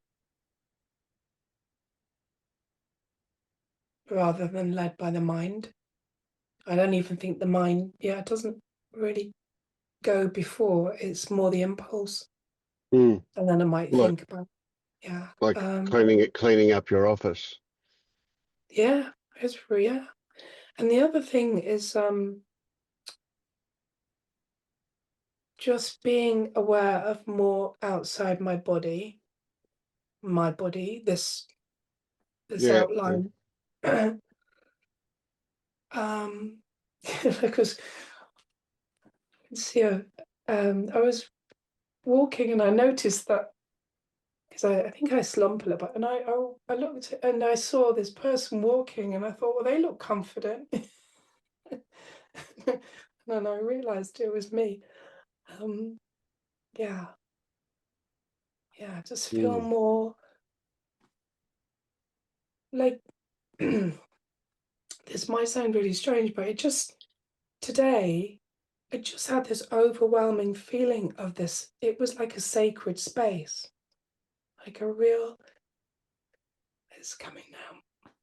It's a sacred space.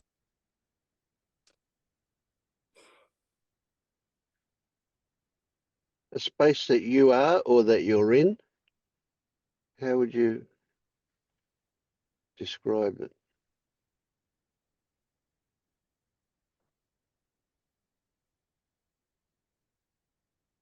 I don't know. You don't have to. Yeah. I don't know.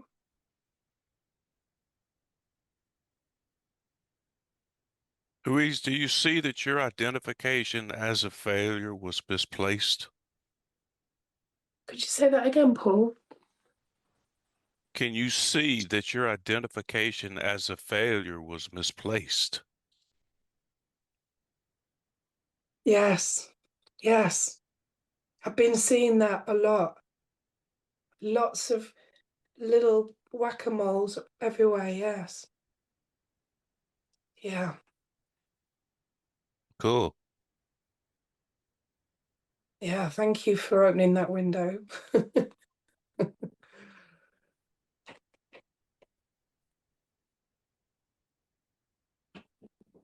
It's like there's an allowance to take up space.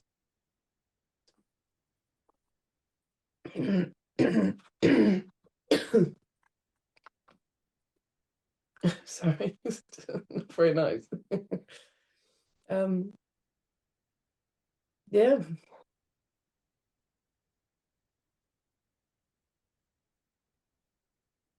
That's a big one, isn't it? Yeah. That allowance, Okay. that's permission, that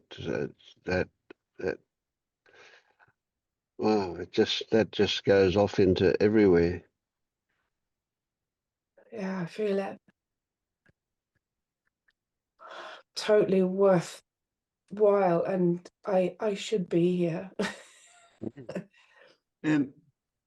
And Luke, can you see how that's of benefit to others as well? How that letting go of that identification as a failure. Can you see how that's of benefit to other people as well as to you? I don't. Well, it's not personal. It doesn't feel very personal. It may Uh-huh. sound like it's personal because the person wanted to let go of the failure, but um, I know what you're asking. I'm just not really used to speaking from this.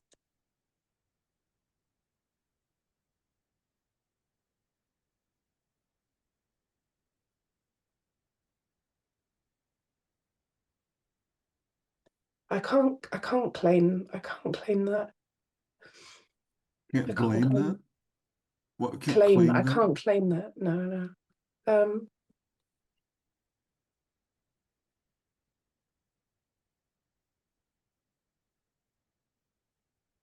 I don't know, I'm a bit confused. Um, That's really weird. Can't give you an answer. would you say that uh let's see, this may be off the point, but I can tell you that knowing that this experience of being more peaceful, more at ease, you said more confident. I guess my story about that was just uh, more at ease. I don't know if that relates to you, but uh, and that was a benefit to me. That there was a good feeling in me that produced, right? But I was really thinking of other people who might be in your presence, who might be on an elevator with you, who uh, that you might pass on the street, that you might, be with friends. It, to me, it is of benefit to us all when any of us is in that more peaceful state. Just even if there's no interaction, just being in the presence of somebody who is peaceful, uh, I believe, and frankly, science would supports this, that other people feel more at ease and peaceful as well.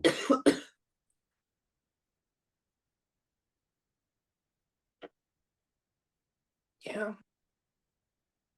Yeah, I guess so. My son's, yeah, he's we're much more aligned. Mhm. Um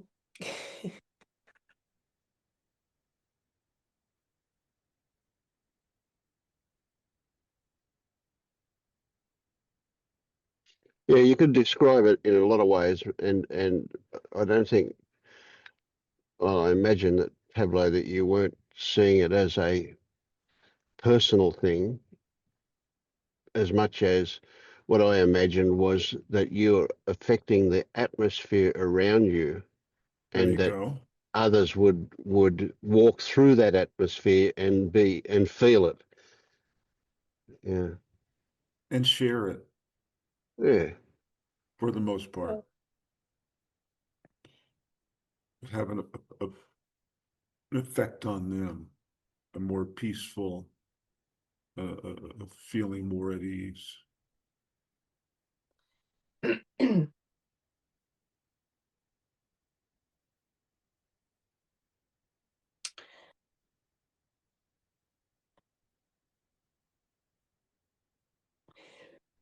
If I the pattern wants to say yes, that would be really nice. That would be good. That would be, but there's a clench. There's a little bit of a clench. So I suppose, yeah, it would feels nice, but it feels jerky to say that, if that makes Or sense. inappropriate. Yeah. Mm. Like it's not with the words. Presumptuous. Yeah. And it's interesting how sometimes this feeling of being a failure, identification with being a failure, somehow that can seem like the responsible way to feel. It's like taking responsibility, something like that. Yeah. I'm not saying that's what's going on for you. I'm just saying that I No. know as a Well, therapist, that's what happens with some people. It feels like that's right. It would be wrong to assume that I'm not a failure. It would be wrong not to feel bad about this. I don't think I was. I until Paul spoke to me the other day. I don't think I even knew that this was Uh, all ready to come up. To be honest, it was that, and then a few days later, and then interactions happening, that the light bulbs came on, and something. wow. Yeah. But mine's very much energetically in the body. It kicks out energy, has done for months. Yeah, mine. Whatever's going on. Mm.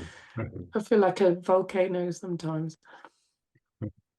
But there's the failure thing, how there's real compassion for that, actually. Like, as a little child who just didn't know, that they just didn't know any better. Yeah. There was no ill intent. It was pure protection or whatever it needed to do, but it was not about you're a bad person for holding on to anything. Yeah.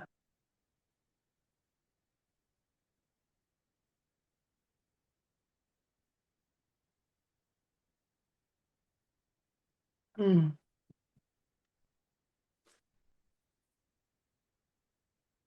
Mm. Thank you, Lou. thank you.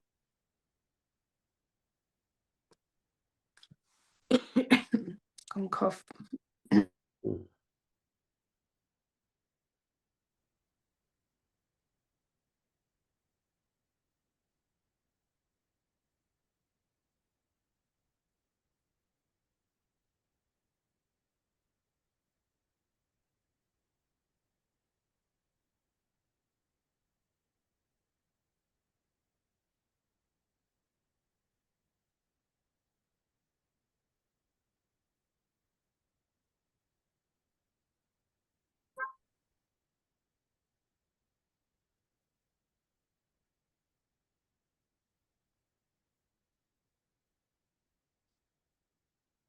Mm.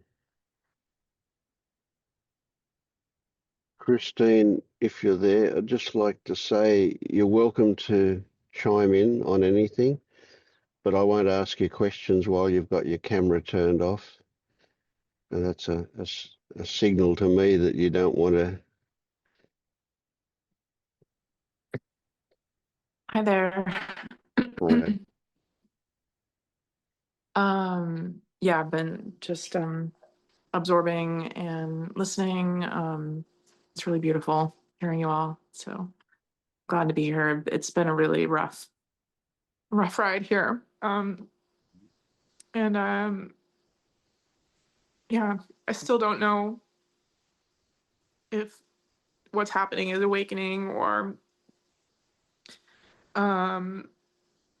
just garden variety human suffering, but it's been very intense. And yeah, so but for some reason I keep getting called back to this, path or whatever you want to call it. And so I'm just showing up and exploring and trying to, yeah, there's just a lot of fear all the time. It seems very intense, and it seems like what's trying to happen is to allow it, but it just seems like too much often. And so, I don't know. Hmm. So how do you experience that fear? Uh, How lots are of you thoughts. experiencing it? Is it there now? Yeah, it's just thoughts mostly, and and body sensations too, but it's very much concentrated in the head, feels like. And So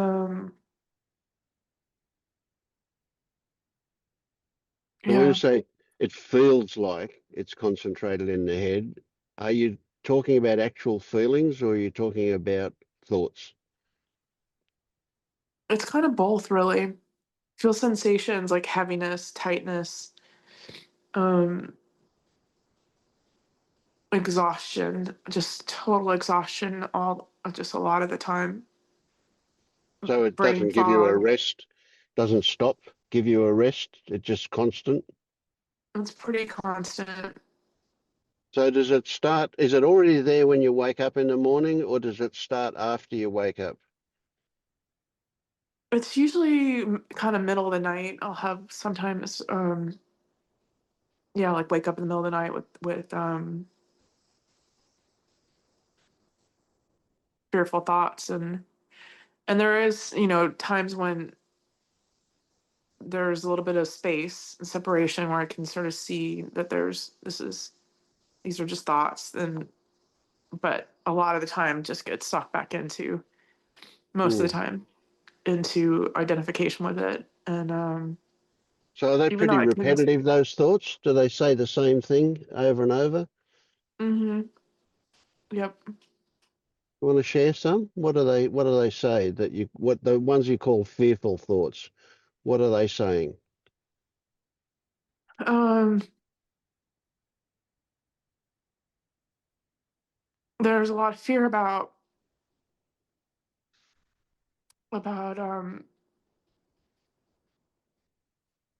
it's a long story, but it's just been a lot of really difficult things that have happened over the past few years, like every area of life sort of imploding, and health things, and um divorce, and all kinds of stuff. So I've moved across the country for a job about 6 months ago, and it's been a very turbulent ride for that. And so there's just fear about work and taking care of myself and my health, and um,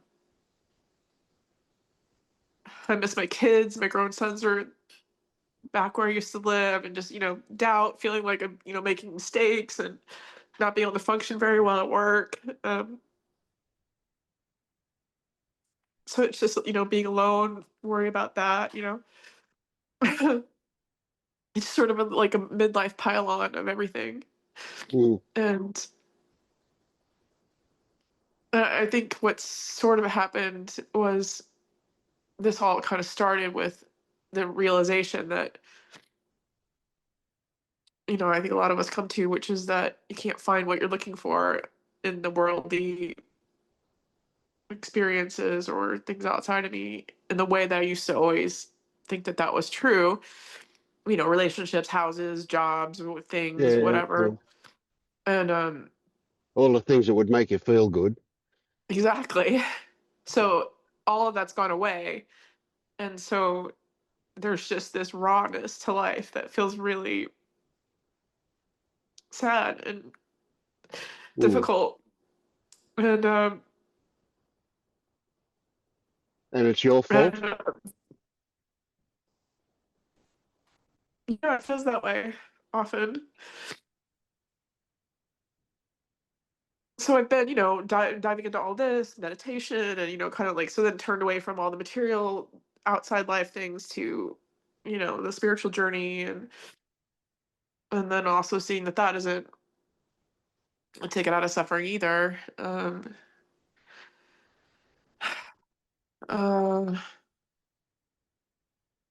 so yeah, just feeling kind of lost at the moment, Mm. like kind of waiting for something to happen in order to feel better. And Mm. but also at the same time realizing that's not how it works either, but like I don't know like Right. what to So when you do. say that's not going to work, obviously your focus is you want something to fix this. Yeah, Would you say? Yeah. Yep. yeah, Yep. Yeah. yeah. And hopefully this spiritual path will fix it. Mm. It kind of feels How like long? there's nowhere else to go. Is Yeah. it's Yeah. sort of how Okay. it I feels. like that one. Yeah. So you've been on this path for a while, eh? Yeah, I mean, once you get on this, you don't get off. There's no way you right, can undo it, is there? Yeah. right. You can't go Yeah. back to seeing, even if it's conceptual, like, oh yeah, that's got to be true, And I have people I know, right, around me actually that have had, I mean, obviously see people online, but like personal experiences with friends that have had realizations that are going through, whatever, some sort of Oh transformation. God. And that's just really highlighted your shortcomings, eh? And yeah. Well, and They've it's got funny it because it's and you almost like it haven't. Yeah. happening or like around me, like people like who didn't know anything about it, and then all of a sudden we started talking or whatever, and Mm. then they wake up and I'm like, what the hell? Oh, Like, God, why is it's this even happening? worse. They don't Yeah. deserve it like you do because you've been working at it and it just happened for them, eh? Right. Oh, that's Exactly. mean. I know, right? Yeah. Yeah. Yeah. Has it occurred to you ever? Have you ever had the thought that this suffering that you're experiencing is a gift, that it's really, really valuable for you, that this is I your I, path I I get to that wherever you're conceptually. going? I do Sorry? get that. I get that conceptually, and I have had moments of feeling like, like where it could almost like the suffering, is separate, um, and I can hold space for it or whatever somehow. Um, but most of the time, it's just yeah, feel very identified with it and very worried about this, very human feeling experience. Um, yeah, it just feels like I see it all and intellectually understand it all in that Mm. way, and which almost makes it worse too because it's like what you you know what I know what the truth is, and so I can't go back and pretend like I don't know What's the truth? What is the truth? that what I'm looking for is right here, and that but I can't seem to like access it. What does that mean? What you're looking for is Just like, like what the does that peace, the mean? space, yeah, just a sense of well-being and So is there a sense that that there will be some place, some insight, some understanding in which there will always just be peace and never disruption, never emotional turmoil, never no, I guess not anxiety. never. I don't think that, but like I do, obviously have some hope that there would be some level of peace or contentment or whatever. not always all the time, but like right now this suffering is pretty constant. And so just to have some relief from that. Yeah, And some right. just some understanding of like what's true in an experiential way. It's Instead pretty of just obvious that what's true for you is that you're feeling really shitty. No getting away from that. That's Mhm. true, isn't it? yeah. That's true, true, true. Yeah. Yeah. You have a lot of resistance to what is going on right now. Yeah. Mm-hmm. Yeah. I don't know. There's just something that's like, yeah, I'm really afraid of it, of whatever, everything. And I think, part of that's like, I spent most of my life before this period of time feeling really like I could affect change, in life and could do things that would make it better. And so there was just this constant seeking of that achievement and, this real drive. And then it felt like something just broke and that lost access to that sense. And so, yeah, it's just really disorienting to kind of lose like the compass uh, that felt true before. And so, yeah, so I spent a few years just really uncertain of how to even operate really anymore. And then not feeling, 100% mentally or, emotionally, whatever, all this stuff just impacting just daily life so much.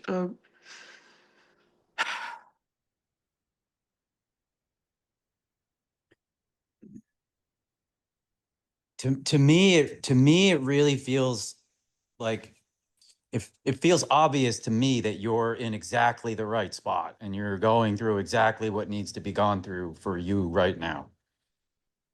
And I don't know if it's helpful at all, but a way to maybe think about the fear and this angst, or whatever term works, is it's kind of like energy being expelled and released and allowed out. It just is taking a form that feels like that. Um, but to me, it feels exactly like what needs to happen. That is helpful. I feel like I've been in this place for a while, but it's yeah, so there's fear about that too, like that it doesn't end, this keeps going and going. Um and yeah, there's nothing to do about it really other than, just experience it, I guess. And experience the resistance to it and the not wanting it and so on. Can you imagine? Let's create a story that says at some point in the future, let's not worry about the actual nature of future, but let's say some point in the future when you're awake and you look back at this time that you're experiencing now, without a doubt, you will say, I I really know that I needed to be there then in order to be here now. This is an actual experience that I had after 45 years of seeking and obsessively chasing this thing. I recognized that I needed every single moment of that, the pain and suffering of the obsession, in order for this to be the way it is now. Mm. Can you imagine the possibility of that? That you'll look back and smile and say, yeah, I needed to go through that.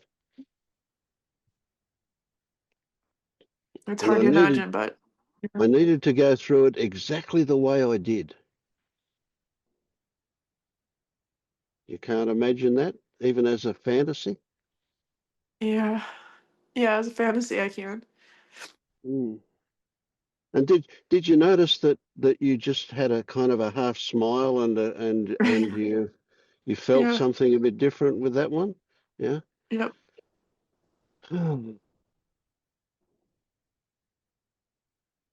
So another way to look at this is from the perspective of right now, is that what you're seeking is here disguised as suffering.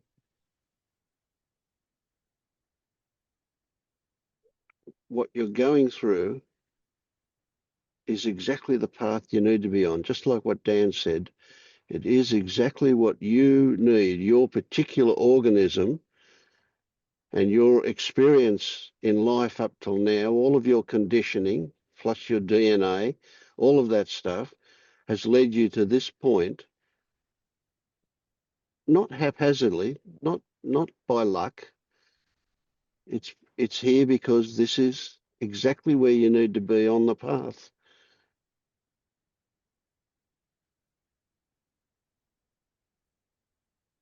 It's hard to imagine that sometimes because it doesn't feel intentional, but Well, how that's could it be perfect. anything but? Yeah. It's absolutely perfect because that doesn't feel intentional is a classic. Would not be a more obvious example to you of how we don't have control in this life. I mean, if we had any control, you wouldn't choose to be here, would you? No. So there you go. That's one of the biggest obstacles a lot of people have on this path. They think they've got control. Well, you don't have that problem.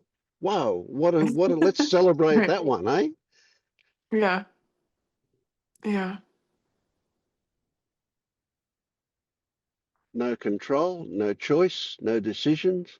All these things are just fantasies. They're just a way of describing something that happens for no obvious reason. The complexity of the conditions involved in any happening are way beyond description. Mhm. And that's classic for you. You don't need to describe anything. It's just here we are. Mm. Yeah.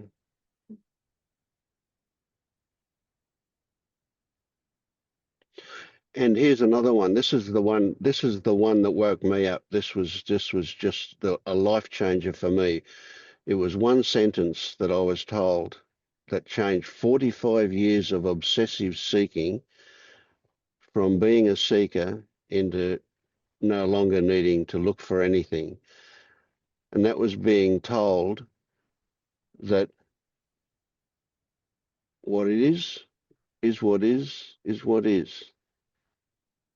Right? By the time you become aware of what this is, it's already done. So there's no Mhm. point. In fact, any idea that it should be different or that it could be different is tantamount to insanity because Mhm. it's already finished by the time you become aware of it. So that acceptance changed my world totally. Mhm. I don't have to like it. I can dislike it intensely, but I can't change it. It is what it is, what it is. And that acceptance just made everything, oh, it just opened up freedom here. So it's true about everything then. Like there's just no choice. Absolutely. All things are impermanent. All experiences, Yeah. all sensations, all thoughts, everything is impermanent. It's maintained, it's given fuel and fire and rigidity by resisting it. That's Hmm. what gives it its strength. You do have to go through your path. A ball of knots needs to get untied in a very specific, unique, bespoke manner. It's why your experience is different than your friends. They're not Hmm. tied. They're everyone's got a different pattern of knots. Everyone's got a different, you can't compare. The solution to untying Christine is it's only going to exist once in the entire universe. Mm. Yeah. And I had a tremendous amount of what you're talking about and going through. I don't know that I was brave enough at the time to say it out loud in front of others like you, but I went through a lot of that. And to Vince's point earlier, like I'm grateful for it. It needed to happen. I'm glad it did. Um, imagine just how powerful you would be and feel if you could just look at all of this that's going on that terrifies you now with just a calmness and an acceptance.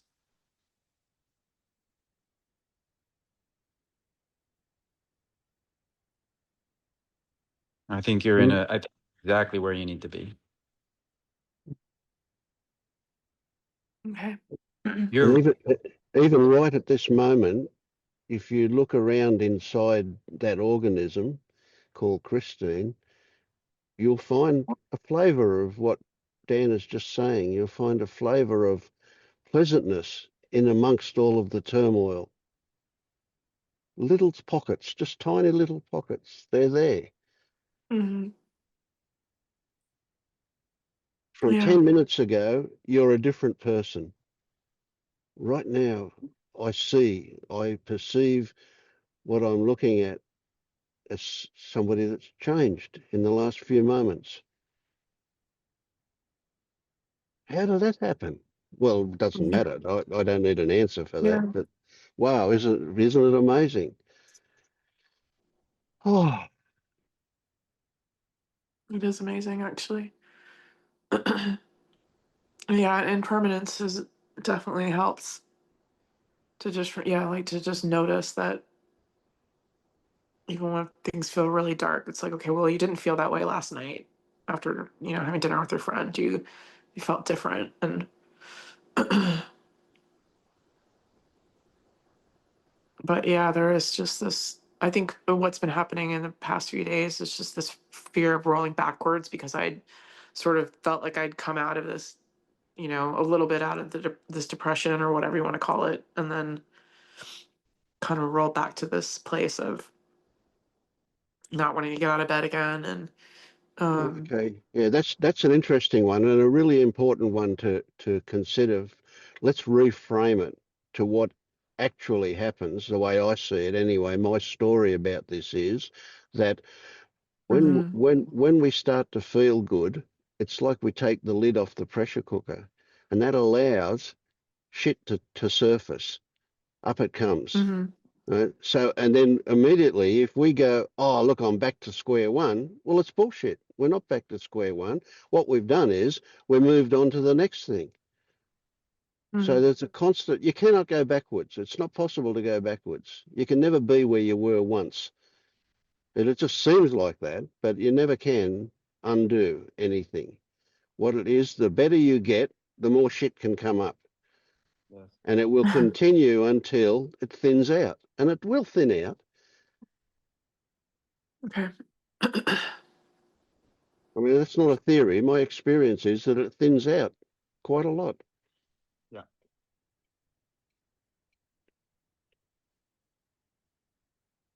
It becomes less personal, Mhm. Yeah. you know? Yeah, I have a little bit of a sense of that sometimes, but it still feels, yeah, super solid most of the time. But I have seen little cracks and things, so I'm grateful for that. Little, just moments of. I think the biggest thing is just a little bit of space from the Hmm. thoughts, um, or just seeing them as not me sometimes. Yeah. But But that's very be new. careful, be careful of the tactics to try to escape, you know? Hmm. Um, like Yeah. every monster that's ever been under any kid's bed ever only ever disappeared when the kid actually put his eyes there. Hmm. Like play with, you know, just sitting still and tolerating what you can tolerate when you can. And, you know, You mean just sort of like be with the discomfort and sit in that? Yeah. Well, don't. So be with it suggests I'll put up with it, right? Mm-hmm. What I'm saying is turn around and dive into it. Yeah. Go through it.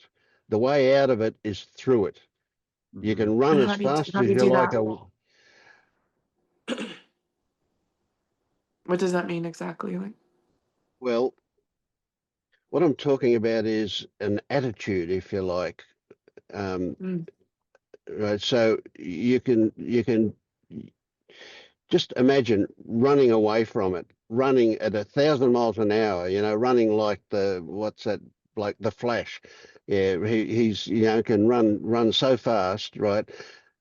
And no matter how far you run and no matter how fast you run, when you stop, your shadow's still behind you, isn't it? Right? Because wherever you are, there you are. You take yourself with you.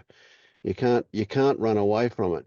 But when you turn around and face it, right, you're looking at it, but that's not enough. You need to dive into it and swim through it in order to get away from it.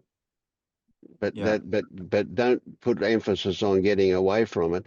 The diving in and swimming through it is like you willingly invite a surrender or an acceptance. So it's a flavor we're talking about, an attitude, a flavor, a kind of a something that's beyond really description. But do you get a hold of that? That can you grasp that little flavor of inviting the shit to come and engulf you? Let's swim in it, or let it be the ocean that you're in, kind of thing. And in there, I mean, it might provoke fear, the idea of that. But see, the fact that you are here today and talking about this, Dan said you were courageous. Well, that's a lot of shit. You're not courageous. It just happened, didn't it? We can call it courageous if we describe it looking back at it, but it just happened. Well, it's the same thing with this welcoming the fear. If you just have this attitude that you're going to turn around and just imagine yourself diving into it, putting your hands up like you were going to dive and going into it and swimming around in it, and then getting to know it, getting familiar with, oh, okay, actually, it feels a bit different now that I'm inside it. Right? The horrible feeling was because I had my back to it, trying to get away from it. So it's a flavor we're talking about, an attitude. I don't know the right words. No, I get what you're saying. Intention. Yeah. In the end, it's all mirages, right? First of all, you're more powerful than you know. You're a lot more than you know. And when you there's courage and strength that are only found in the moment. You can think about it for 100 years and you won't find it until you actually turn and draw your sword and look at the dragon. And then all of a sudden, you're more powerful than you ever realized, right? You knew it when you were a kid. You knew it. You've known it many times throughout your life, but the mind has a way of downplaying your strengths and capabilities until you're actually faced with something that needs to be dealt with. But in the end, what you'll find is that all of this is actually mirages. And you can, so go towards the mirage, go towards it. It's the opposite of resistance and it disappears. And your question of like, how does it ever thin out or disappear? Once the intelligence and consciousness knows that it's a mirage and you've done it a number of times, then all of a sudden the mirage, you don't even look at it. You're like, oh, there's a mirage and you're just going about your day. Okay.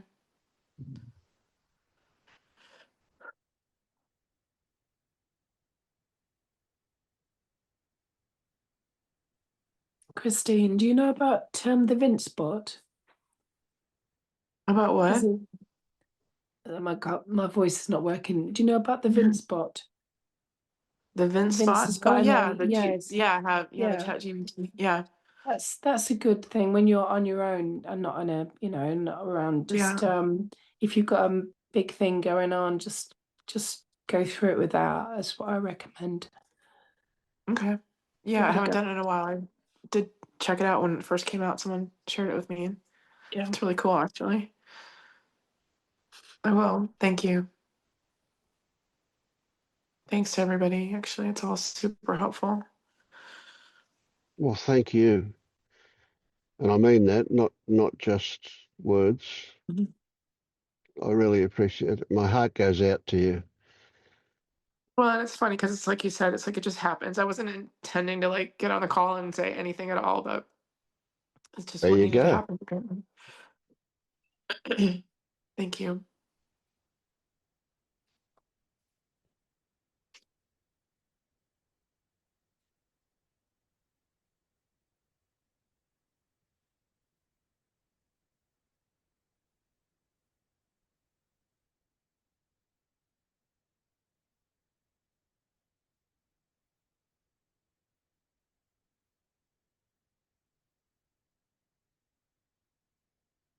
Mm. Say good Okay. night, everyone. Good night, Lou. I think we'll all go, eh? Yeah. And I hope to see you again, Christine. Mm. I'll be back. This is a great time, actually. Sunday afternoon Excellent. here. So Where are you? thanks again. I'm in Portland, Oregon. I lived in Lake Oswego for a Oh, minute. really? I You loved it there. did? Loved that Yeah, time. I Yeah. just came back here from Chicago. And yeah, I lived here for about 15 years a while back, and it's changed a lot, but it is really nice to be back in the trees, and it's really pretty. I miss the moss. That's what Yeah, I. right. Just like just like the moisture in the air, just it's everywhere. So I'm alive. right near Mount Tabor Park. Oh, Mount Where Tabor. do Oh, you, cool. yeah, where do you live now? I'm in upstate New York, Oh, you so are it's still moist opposite here. end of the world. Yeah, still very pretty there.